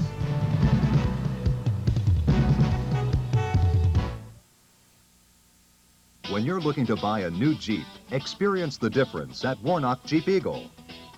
The difference in selection, the difference in service, the difference in price, and the difference our car buyer's review can make. It gives you the inside track on all of our Jeep models and Warnock Automotive's entire line. Just call 1-800-WARNOCK for your free copy, and soon you'll be saying, at Warnock Jeep Eagle, there really is a difference. Hi, I'm Dr. Marka Lisipsky, your host for Abilities, inviting you to join me for the new season, where we will be expanding our focus. In addition to improving the lives of people who suffer with disabilities, we will also emphasize improving the general health and wellness of the able-bodied. Tune in to an all-new season of Abilities, Tuesday nights at 8:30 p.m. and Saturdays at 1 p.m., only on Comcast Cablevision of New Jersey's TV3. Welcome back to Time In, everyone. I'm Paul Spahala. Once again, 636-5333 is our phone number. We're wrapping up the high school football season this evening with the four coaches from the TV3 area who guided their clubs into championship games this past weekend. Ed Labita of Montclair, Ray McCrann of Summit, Rich Marchese of South River, and Bob Taylor of Johnson Regional. Let's get back to the phones right now. Lorenzo, thanks very much for calling. You've got a question this evening. Go ahead, Lorenzo. I want to send my congratulations to all the coaches up there for a spectacular season. Now, first I have a question. Okay, now, we've been ongoing disagreement between the Iron Hills and the Watchung Conference. I wonder, which one do you think is the toughest? All right, well, well, let's start it off there. Ray, we're going to throw it in your pocket because you've played a number of Iron Hills teams, and of course you're currently a member of the Watchung Conference. Your thoughts on the compare and contrast the two conferences? Well, first of all, there's good football programs in both conferences. Let's get that right out on the table. And the good programs are usually tough programs. I think that's the way the game should be played. And the better teams are usually the tougher teams. I have not gone through the entire Iron Hills conference yet, so I can't make an honest comparison. I can tell you that good teams are usually tough teams. And there are certainly good teams in both conferences. Again, just based on playing Mendham last year and playing West Essex this year, is there a different style of play? Do they play defense differently? I know the Watchung typically defensively is a 4-4 type defense. Do you notice differences in the Iron Hills teams that you played? Well, West Essex was in a 40 also. Okay. So, no, basically, you know, you've got your 4s and your 5-man fronts, and guys play either or. People play wing T, and there's a lot of wing T in the Iron Hills, but there's also a lot of wing T in the Watchung. So it's you know, it's a mismatch, and whatever the coach who's in charge of that program is teaching his kids, that's what you have to face. You know, I just think that the competition is the thing you're looking for, and I've found out over the years that the better teams are usually the tougher teams. Well, let's expand the discussion a little bit quickly here. Rich, GMC, Greater Middlesex, the red, the white, the blue. You compete in and came in second place in the blue this year, losing out to Highland Park because of the regular season game. Can the Blues play with the Whites? Can the Whites play with the Reds? Can the Reds always beat the Blues? What's the difference in the three conferences? Well, there was a few schools that moved up to the white last year, and I'm friends with a few of the coaches, and they said the white and the blue was very familiar, pretty much the same. I feel the Blues are, especially in our situation, the Denellans and the New Brunswicks and us and Highland Parks are just as competitive as anyone, including the Red Division, but we don't have numbers. I basically play with 13 or 14 kids this year. We have kids filling in spots, but that's what really hurts us. I lost my tailback the second game of the season, Curtis Zachary, and I had to start a sophomore tailback the rest of the year, Chad Powell, who did a great job for a sophomore, responded with 600 yards rushing, and what I did last 3 games was just shuffling different players, spread ends and that, but the Red Division plays some real tough football, and I think it's pretty evident too in the Snapple the last 2 years we've split with Union County, and we like the bragging rights too with between ourselves, the Middlesex teams and the Union teams. But hopefully next year's Snapple we can come out on top. Ed, how about yourself? You finished second in the Atlantic Division behind a very good Bergen Catholic team. Differences between the Atlantic and the Pacific? I think they're both extremely competitive. I think that either league, regardless of their group, it's predominantly a Group 3, Group 4 league. I think any team can play with any team within that league.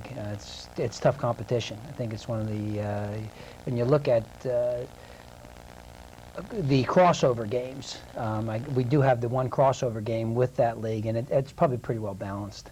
And Bob, finally, your club won the Mountain Division of the Mountain Valley Conference. Your thoughts on the differences between the Mountain and the Valley? Valley with this year won, of course, by New Providence. Well, we spent a lot of years in the Valley Division at Brearley, and I got to tell you, when you line up with New Providence and Roselle Park, that's some pretty tough football teams, and playing them even as a Group 2, it really hasn't changed anything. Our games with Park are classics each and every year, and unfortunately we've kind of gotten away from New Providence the last couple of years with the rotation of the conference, but then coming into contact with playing Immaculata on a regular basis and Roselle.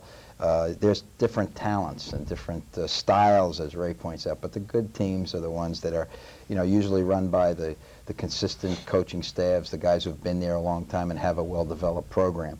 The teams that are in transition oftentimes just don't get the balance that the others get. All right, let's get back to the phones right now. Joe, thanks for holding on. You're on time in. Yeah, so my question is to the panel. I'd like to know their feeling on adding maybe a game at the beginning, a game at the end, to get a true Group 1, Group 2, so on champion. Now, I know other states, we're in cold climates, play 12, 13 games a year, and they have it. And I just think it would be so much more interesting, if a Johnson is playing a South Jersey Group 2 chance, like a Northern Burlington, or so on. I'd like to know the panel's opinion. No, I'll hang up and just listen, because I know maybe each of them want to comment on it, okay? All right, Joe, very good question. Well, Bob, let's put it on the table. You played 11, you're 11-0. Would you want to play 2 more, obviously a state semifinal and then an eventual Group 2 state championship game? Let's go. I feel as though when you're hot, let's keep on playing. And I say that from the standpoint of I think we need to make some adjustments. I think we need to I thought we had a nice format when we moved the Thanksgiving Day game forward and we started playoff season. The teams that are not having a great year pack it up, they go home, they get ready for the winter sports, and their guys are well prepared and looking forward to that.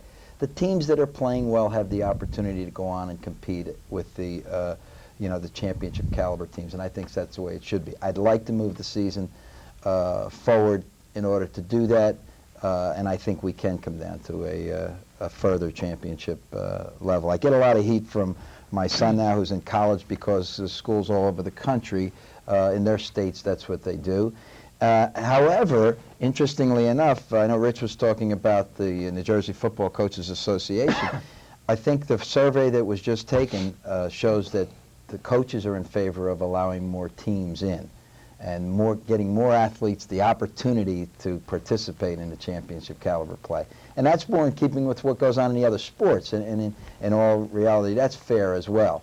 So I think the coaches love, they love the playoffs. It's a great format. But let's try to continue to improve and expand if we can. Rich, are you done now, or are you getting ready on December 16th to play Paulsboro if the season's extended? No, that's Ed Chicky's job. He's the wrestling coach. That's and, right. They have every year they run the Paulsboro. They have a great wrestling team this year, and they'll probably see those guys this year. But we're done.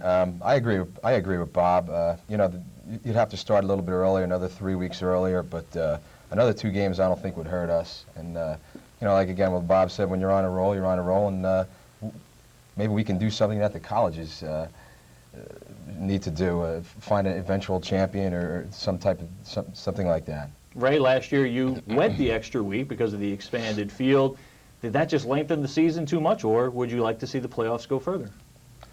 Well, no, I'm not necessarily in favor of adding more teams in our sectional playoff. I think that format is a pretty good one. But I'm intrigued with the idea of taking the sectional champions and having them play and then eventually meeting for a group champion. To do that, I think you'd have to move your season. You'd have to start your season a week early, and you'd probably have to give up your Thanksgiving Day game, and you could probably fit it in the same amount of time. All right, Ed, finally your opinion. You guys already are looking at film in early August before the kids come in. Does that kill a summer vacation for coaches, or do you want to start that week early? Well, I like what happened in 1990, where they did move the Thanksgiving Day game to the Saturday prior to Thanksgiving, so that the playoff teams just moved into the playoffs. I think that's a better format. And I think if you look at scores of the teams that were involved in the playoffs on their Thanksgiving Day game and the Friday or Saturday, whenever they played, the majority of teams struggled through that game. And I think it's kind of a game within the middle, and I think there's a loss of focus. I don't think the games are as competitive as they normally would be had they been the last game of the season.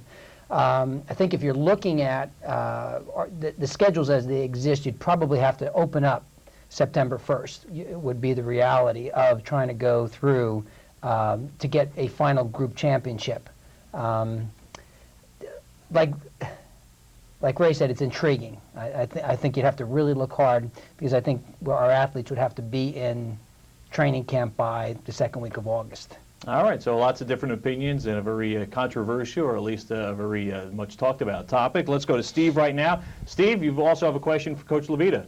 Yeah, I was just calling to say I got a chance to go to the football game at Giant Stadium. I was wondering, what was it that Morris Knowles did to win? Did they surprise you with anything? Because you were obviously bigger, stronger, and faster. Well, they didn't do anything surprising, Steve. They executed very well, which we knew that they would do coming into that football game, and the plays that they ran were all the plays that they've run all year.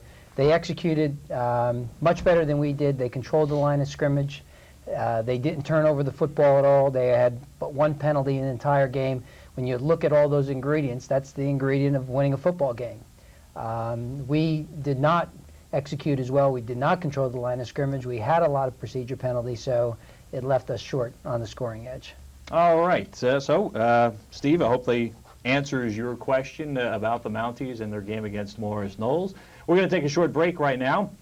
If you would like to see that game, I guess Steve doesn't want to see it again, but if you would like to see Morris Knowles take on Montclair, courtesy of Salmon's Cable, as they were nice enough to loan us their tapes, you can see the Section 2 Group 4 final on Tuesday evening, tomorrow night at 9 o'clock, or Sunday the 12th at 6:30 in the evening. Now, coming up next couple weeks on Time In.